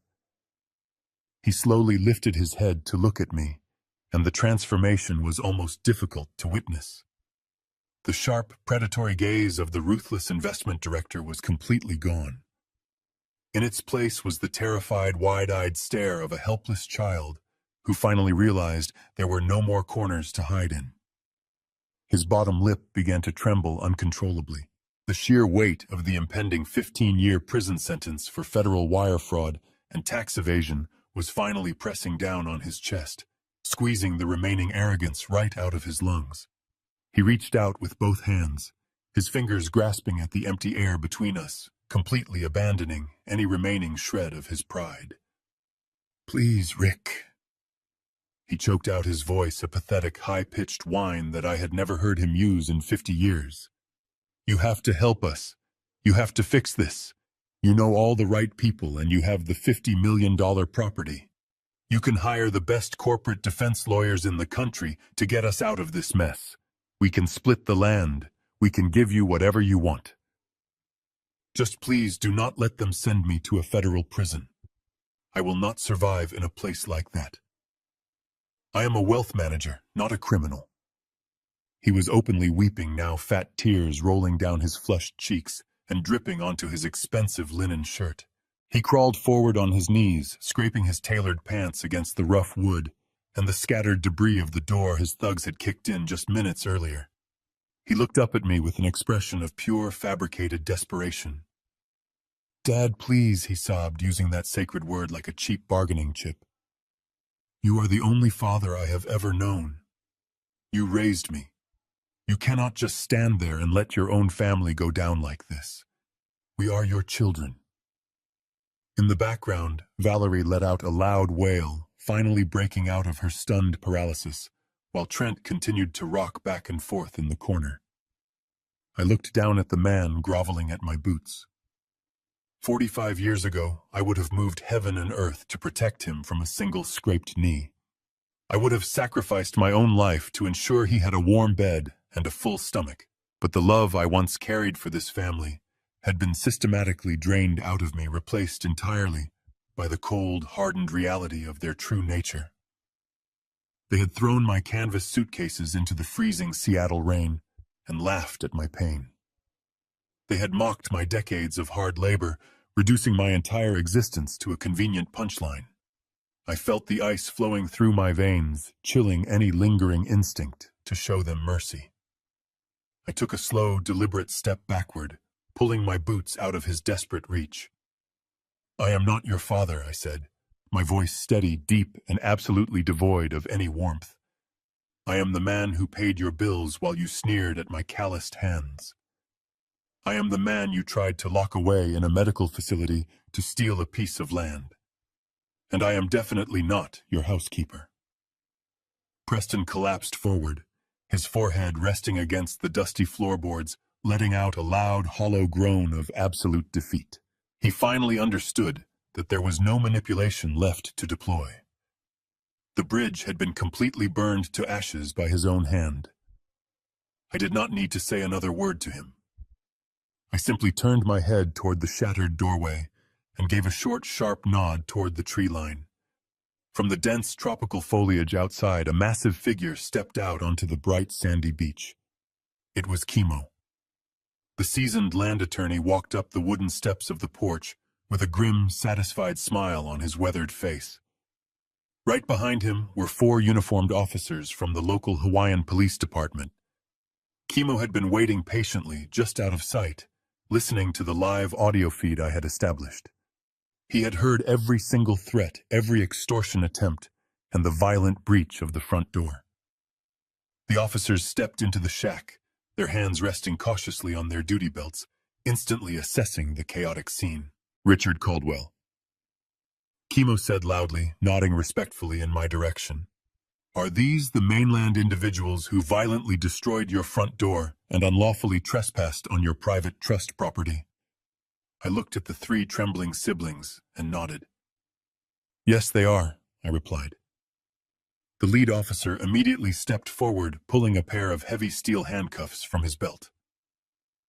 "Preston Caldwell, you and your siblings are under arrest for breaking and entering criminal destruction of private property and severe extortion," the officer announced, his voice echoing with absolute authority. "Stand up and place your hands behind your back." Preston did not fight. He was completely broken. The officer hauled him roughly to his feet, snapping the cold steel cuffs tightly around his wrists. Valerie screamed as a second officer approached her aggressively, trying to pull away, but she was quickly subdued and handcuffed next to her ruined designer handbag. Trent surrendered without a single word, utterly defeated by the reality of his situation. I watched quietly as they were dragged away from my newly secured wooden front porch steps. The police cruisers disappeared down the dirt road, leaving a peaceful silence. I stood on the porch looking at the remains of my door. Chemo stood beside me, hands resting easily in his pockets. He looked out at the water. "They will not stay in that cell long," Chemo said. "The charges are serious, but they are state-level offenses. With whatever credit they have left, they will post bail by the afternoon. They will run. They will try to get on the first flight back to the mainland to salvage whatever they can from the federal raid in Seattle." I turned to look at him. "Let them run," I replied, "because they have absolutely no idea what is waiting for them at the finish line." I asked Chemo for one final favor. I wanted to see it happen.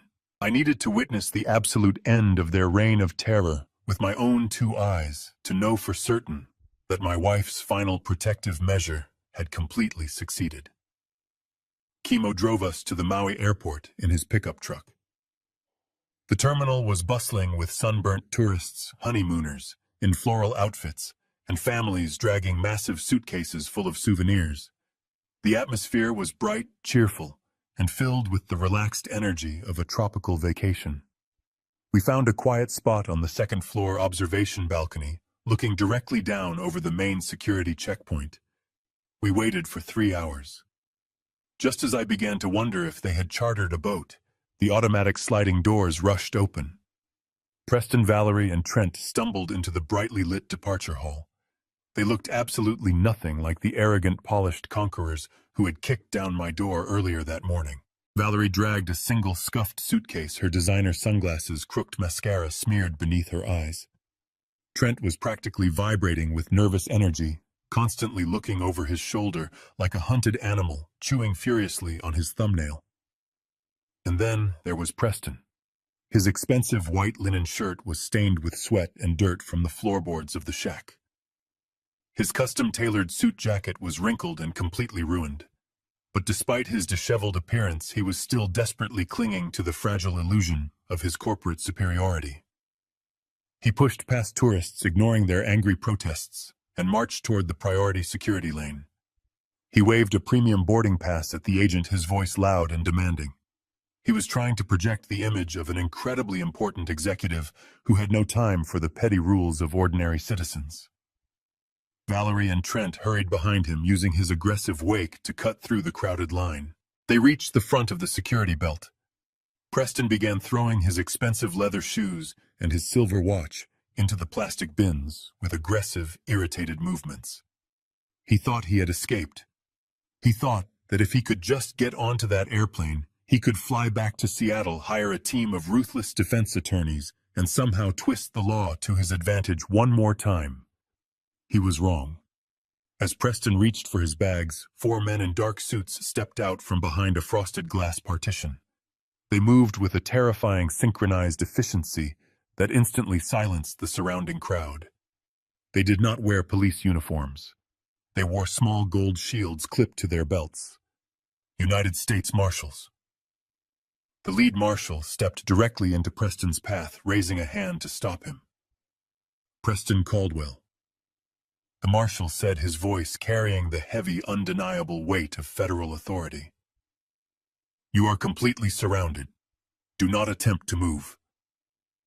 Preston froze. The color instantly drained from his face for the second time that day. He looked at the marshals, then looked frantically around the terminal, searching for an exit that did not exist. "There is a federal warrant for your arrest." The marshal continued, pulling a thick stack of folded paperwork from his inside jacket pocket.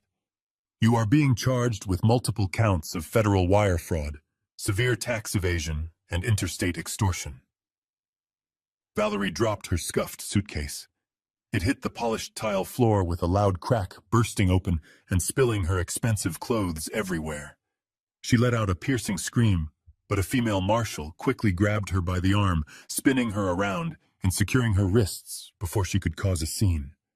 Trent did not even try to run. He simply sank to his knees in the middle of the security checkpoint, burying his face in his hands, completely surrendering to the inevitable. But watching Preston was the true payoff. The arrogant director, the man who had called me a free housekeeper and threatened to leave me to die on a deserted island, was finally stripped of every single defense he possessed. The lead marshal grabbed Preston's arms, forcefully pulling them behind his back. The custom-tailored fabric of his expensive suit stretched and tore slightly at the shoulder seam under the rough treatment. The cold steel of the federal handcuffs clicked loudly into place around his wrists, locking tight. The sound was incredibly satisfying. It was the sound of justice finally catching up to decades of unchecked greed. The tourists in the security line pulled out their phones, snapping photos and recording videos of the humiliated millionaire being paraded through the airport. Preston bowed his head, trying to hide his face from the cameras, his pristine reputation completely destroyed in a matter of seconds. As the marshals led them toward a holding area, Preston glanced up toward the observation balcony. For one brief second, his eyes met mine. He saw me standing there, the blue-collar contractor, watching his empire burn to the ground. I did not smile. I did not wave. I just looked at him with the cold, unyielding strength of a man who had built a foundation out of truth. And as he was dragged out of sight, I finally felt the heavy burden of the last 45 years lift completely off my shoulders. The flight back to the mainland was a journey they had to make in federal custody. I did not follow them. I stayed in Maui, letting the warm tropical sun heal the deep chill that had settled into my bones back in Seattle. The wheels of the United States justice system turn incredibly slowly, but they grind exceedingly fine. Over the next 14 months, I sat on the porch of my repaired wooden shack and listened to the legal updates provided by Chemo. The federal prosecutors did not hold back. They took the pristine evidence Evelyn had secretly compiled over 5 years, combined it with the high-definition audio and video recordings I had captured in the shack, and built a criminal case that was absolutely bulletproof. Preston was the first to fall. Arrogant to the very end, he refused to take a plea deal. He genuinely believed that his smooth-talking corporate charm could somehow sway a federal judge. He spent the last of his hidden emergency funds hiring a team of aggressive defense attorneys, hoping to paint himself as a grieving son who made a simple administrative error. But the prosecution played the tapes. They played the audio of him threatening to leave a 79-year-old man to rot on an island. They showed the fraudulent commercial contract he signed with the resort conglomerate, proving he intentionally stole a $10 million deposit to cover his underground gambling debts. When the judge handed down the sentence, there was no mercy. Preston was convicted of massive wire fraud, severe tax evasion, and interstate extortion. He was sentenced to 15 years in a maximum security federal penitentiary. The man who used to terrorize boardrooms in custom-tailored Italian suits was reduced to a number stamped on a rough, oversized khaki uniform. He lost his wealth, his prestige, and his freedom. He will spend the next decade and a half locked in a concrete cell far away from the ocean views and luxury hotels he thought he deserved. Valerie suffered a completely different kind of imprisonment. When the Internal Revenue Service seized the entire $20 million Seattle estate to cover the massive tax liabilities and corporate fraud, her lavish lifestyle evaporated overnight. All of her premium credit cards were immediately declined. Her luxury vehicles were towed away in the middle of the night by federal agents. Without her mother's wealth to shield her, the crushing weight of her own personal shopping addictions came crashing down. She was forced to declare total bankruptcy. The federal court liquidated everything she owned, right down to her designer handbags and expensive jewelry, to pay back a fraction of what she owed. But the true poetry of her punishment was her new reality. A woman who had spent 48 years looking down her nose at the working class was suddenly thrust right into the middle of it. Without a college degree or any marketable skills, Valerie was forced to take a minimum wage job at a discount retail clothing store in a strip mall. The woman who once threw my heavy canvas suitcases into the freezing rain now spends 40 hours a week standing on her feet, folding cheap polyester shirts and dealing with angry customers. She lives in a cramped one-bedroom apartment riding the public bus to work every morning because she cannot afford a car. Her pride was utterly destroyed, replaced by the exhausting, relentless reality of the real world she had successfully avoided for her entire life. Trent did not fare any better. The federal raid exposed the sheer depth of his illegal gambling operations. When the government seized his assets, they took his bank accounts, his condo, and every piece of property attached to his name. But they also exposed him to his ruthless underground creditors. With no money left to pay them off, Trent was forced to turn state's evidence testifying against the illegal gambling rings just to secure federal protection. He avoided a lengthy prison sentence, but he was left absolutely destitute. He was placed in a government-mandated halfway house in a miserable industrial town miles away from his former life. He now works night shifts, washing dishes, auspicious in a greasy diner, handing over almost every single dollar he earns to court-ordered restitution. The cocky, reckless man who used to laugh at my hard work is now scrubbing burnt food off ceramic plates just to afford a warm meal. They got exactly what they deserved. The universe has a strange way of balancing the scales, but in this case the balance was enforced by the full, uncompromising weight of the United States law. I did not have to raise my hand to strike them down. I did not have to seek petty revenge. I simply stepped out of the way and let the trap they built for themselves snap shut. They were consumed by their own bottomless greed. Evelyn knew it would happen. She saw the rot spreading through her own children, and she knew she could not save them from themselves. Instead, she chose to protect the only person in her life who actually understood the value of an honest day of work. She handed them the heavy poisoned crown they so desperately wanted, and she gave me the quiet, unburdened freedom to finally rest. As the months passed, and the dramatic headlines surrounding the Caldwell family fraud case slowly faded from the mainland newspapers, I found a deep, profound sense of peace. I was no longer the free housekeeper. I was no longer the punching bag for a family of spoiled, ungrateful adults. I was simply Rick, a retired contractor, living on a beautiful island, holding the keys to a $50 million sanctuary that would never ever fall into corrupt hands. The rusted key that once felt like a cruel insult had ultimately unlocked my true salvation, proving that genuine patience and unshakable integrity will always defeat blind, arrogant greed. With Preston, Valerie, and Trent finally facing the harsh consequences of their actions, the massive shadow they had cast over my life was permanently lifted. But the resolution of their criminal cases left me with a monumental decision to make regarding the Hawaiian property. A few weeks after the airport arrest, the executives from the international resort conglomerate contacted Kimo. They were absolutely desperate.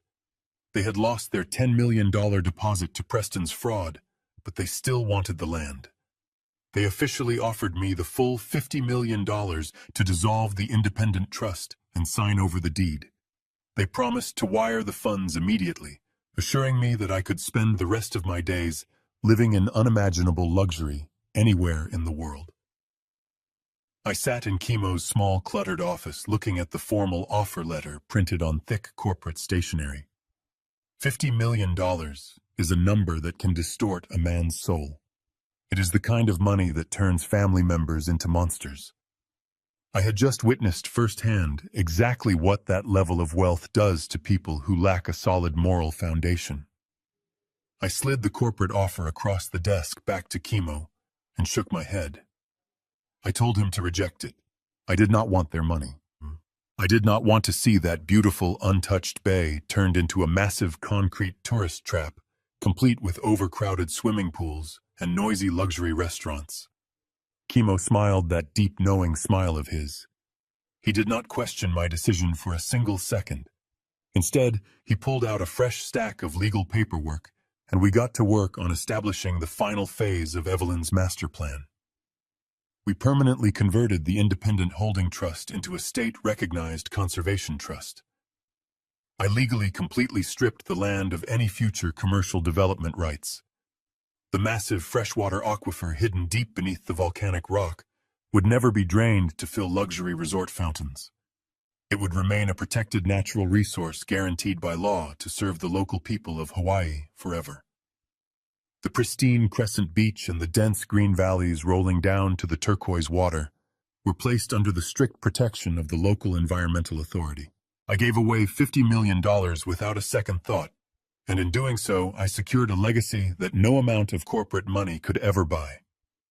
It was the absolute ultimate victory over the boundless greed that had infected my stepchildren. But I did not give away everything. I kept one tiny fraction of the property for myself. I retained the legal ownership of the exact footprint where the rotting wooden shack stood, along with a narrow dirt path leading up to the coastal highway. I am a commercial contractor by trade, and I have spent my entire life building structures for other people to live in.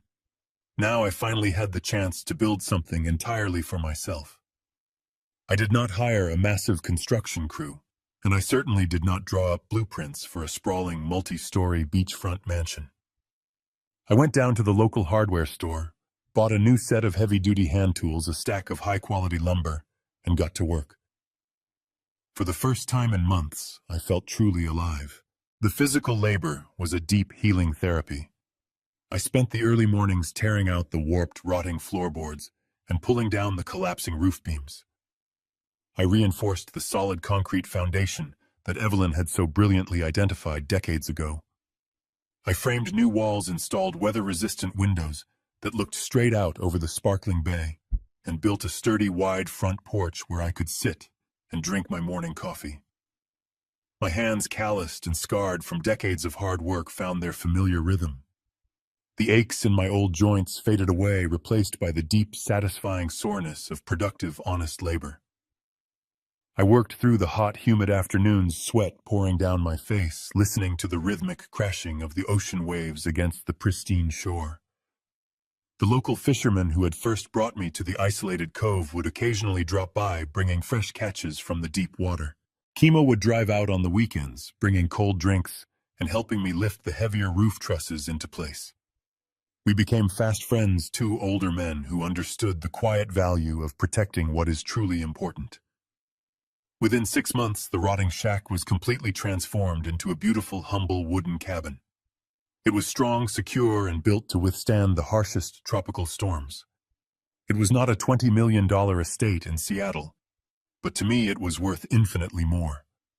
It was a home built on a foundation of absolute truth and integrity. Sitting on my newly finished porch, watching the sun dip below the Pacific horizon, I realized the true depth of what Evelyn had done for me. She did not just save me from a federal indictment. She gave me my dignity back. She allowed me to strip away the toxic, parasitic attachments of a family that only saw me as a financial stepping stone. She gave me the power to do something genuinely good for the world, and she gave me a quiet, peaceful place to spend my remaining years. The wealth was never the prize. The freedom was. Preston chased a hollow legacy built entirely on theft and intimidation. He believed that power came from taking things away from other people. But true power, the kind that actually lasts, comes from knowing exactly what to give back. The freshwater aquifer flowing beneath my new home will continue to nourish this beautiful island long after I am gone. That water will never belong to a greedy corporation or an arrogant investment director. It belongs to the land. And for the first time in my long, complicated life, I can finally say that I belong here too. I am finally, truly home. The mornings here are different than anywhere else I have ever lived. There is a specific kind of stillness that settles over the bay right before the sun fully crests over the volcanic cliffs. I wake up early not because an alarm clock forces me to, and not because I have a frantic construction schedule to manage, but simply because my body rests easier now. I walk out onto the wide wooden porch I built with my own hands, carrying a steaming mug of black coffee. The floorboards are smooth beneath my bare feet, perfectly leveled and solidly secured to the ancient bedrock below. I sit down in a heavy cedar rocking chair I carved over the winter. I take a slow sip of my coffee, feeling the warm ceramic against my palms, and I look out across the crystal-clear turquoise water. The surface is like glass, undisturbed by the mechanical roar of luxury speedboats or the chaotic demands of mainland life. A graceful pair of sea turtles glide silently over the vibrant, colorful coral reef just a few short yards away from the shoreline. The salty breeze carries the sweet scent of wild hibiscus and damp earth. It is a truly profound, entirely uninterrupted sense of peace. I sit here and watch the horizon, my mind naturally drifting back across the vast expanse of the Pacific Ocean to the life I left behind in Seattle. I think about the 45 years I spent married to Evelyn. For so long I measured the success of my life by how much weight I could carry for other people. I thought my purpose was to be the quiet, unshakable foundation, holding up a glittering corporate empire that I never truly belonged to. I patched the holes in the roof, I paid off the secret debts, and I absorbed the endless disrespect from her children, silently convincing myself that love meant enduring the pain without complaint. I accepted my role as the background character, the blue-collar contractor, who was barely tolerated at the fancy dinner parties. I let them call me the free housekeeper because I believed that keeping the peace was more important than protecting my own dignity. But sitting here, the quiet warmth of the Hawaiian sun, surrounded by the raw, natural beauty of this isolated sanctuary, the perspective completely shifts. I finally understand the absolute genius of my late wife's final act. For months, I believed that the rusted key and the hidden property were simply weapons she provided so I could execute her final judgment upon Preston Valerie and Trent. I thought she was just using me as the instrument of their destruction, a way to punish their boundless greed from beyond the grave. But Evelyn was infinitely wiser than that. She did not just set a brilliant trap for her corrupt children. She designed an intricate, beautiful escape route specifically for me. She knew that if she had simply left me a pile of money or a comfortable mainland house, my deeply ingrained sense of duty would have kept me tethered to them. I would have spent my final years bailing Trent out of jail, paying for Valerie's bankruptcies, and suffering Preston's relentless arrogance. I would have slowly suffocated under the heavy weight of their endless demands. By leaving me with nothing but a rusted key and forcing them to throw me out into the freezing rain, she forcefully shattered the invisible chains of my obligation. She made them sever the tie, knowing my pride would never let me crawl back to them. She pushed me to the absolute edge of my endurance, forcing me to remember the tough, capable contractor I used to be before the wealth and the toxic family politics ground me down into a tired old man. She made me fight for my survival, and in doing so she reminded me of my own inherent strength. Evelyn did not just save me from the catastrophic fallout of the federal criminal investigation. She gave me the ultimate gift of genuine, unburdened freedom. She gave me permission to finally stop building shelters for ungrateful people and start building a life entirely for myself. I take another slow sip of my coffee, feeling a deep, profound gratitude swell inside my chest. The anger and the bitter resentment that burned so fiercely inside me during those first few weeks on the island have completely washed away, carried out to sea by the shifting twists. I do not hate Preston Valerie or Trent anymore. I simply feel a quiet, distant pity for them. They are locked away in their concrete cells and their miserable lives trapped by the very greed they worshipped. But I am free. I am sitting on the edge of the world, surrounded by a breathtaking sanctuary that will remain pure and untouched long after I am gone. The massive freshwater aquifer beneath my boots continues to flow, a silent, powerful testament to the enduring strength of nature and the vital importance of protecting what is real. I watch the morning sun climb higher into the bright blue sky, the golden light dancing across the gentle waves of the bay. I am 79 years old, but as I breathe in the clean, salty air, I feel younger and more vibrant than I have in decades. The rusted key is no longer a symbol of betrayal or a weapon of revenge. It is framed in a small wooden box on my living room wall, a permanent reminder of the journey that brought me back to myself. I finish the last drop of my coffee, place the ceramic mug on the wooden railing, and close my eyes. For the first time in 45 years, I am not worrying about tomorrow. I am just peacefully listening to the rhythmic, soothing sound of the vast ocean, resting in the beautiful, quiet certainty that I am finally exactly where I am supposed to be today.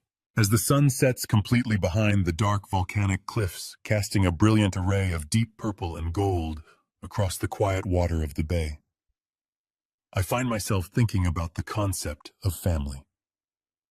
For the majority of my life, I believed that family was simply a matter of shared history and proximity. I believed that if you provided for people, if you paid their debts and fixed their broken roofs and shielded them from the consequences of their own reckless decisions, they would eventually learn to love and respect you. But I was wrong. Blood does not make a family. Respect does. The people who genuinely care about you do not look at your calloused hands and see a free housekeeper. They do not look at your advancing age and see an opportunity for a medical conservatorship. True family is found in the people who stand by you when you have absolutely nothing left to offer them but your company. I found more genuine brotherhood in Chemo, a local land attorney I had just met, and the quiet fisherman who gave a broke old man a ride in his boat than I ever found in the 3 children I spent 45 years raising. There is a profound lesson to be learned here, not just for the younger generation, but for anyone who finds themselves slowly fading into the background of their own life. Do not ever mistake the silence of an older man for weakness. Do not look at our gray hair, our slower footsteps, or our quiet demeanor, and assume that our minds have gone soft. We grew up in a world that did not hand out safety nets. We survived eras of extreme financial hardship, global uncertainty, and grueling physical labor that most modern privileged people could not even begin to handle. We built the very foundations of the comfortable lives they currently take for granted. We know how to measure twice and cut once. When we sit quietly at a dinner table, while you speak down to us, we are not failing to understand you. We are simply observing you. We are gathering information, calculating your character, and deciding exactly how to respond when the time is right. Preston thought my silence in that mahogany-paneled office meant I had surrendered. He did not realize that I was simply waiting for the perfect moment to pull the critical support beam right out from under his corrupt empire. It is incredibly difficult to walk away from the people you have spent your entire life loving.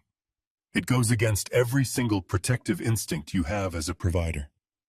You want to believe that if you just give them one more chance, if you write just one more check, they will finally change their ways. But toxic people do not change when you reward their terrible behavior. They only grow bolder, more entitled, and infinitely more dangerous. You have to find the courage to draw a permanent line in the sand. You have to look at the people who are using you, taking advantage of your kindness, and confidently tell them that the free ride is permanently over. You owe it to yourself to protect your own peace, your own dignity, and your own hard-earned resources. I had to lose everything I thought I knew about my life in Seattle to finally discover the incredible unburdened freedom waiting for me on this isolated Hawaiian beach. Evelyn understood that brutal truth, and she forced me to learn it by throwing me directly into the deep end of the ocean. Now it is my turn to pass that hard-earned wisdom on to you. I am sharing this deeply personal chapter of my life because I know with absolute certainty that I am not the only person who has ever faced this kind of quiet domestic betrayal. Right now, there is someone listening to my voice who is being manipulated by their own children.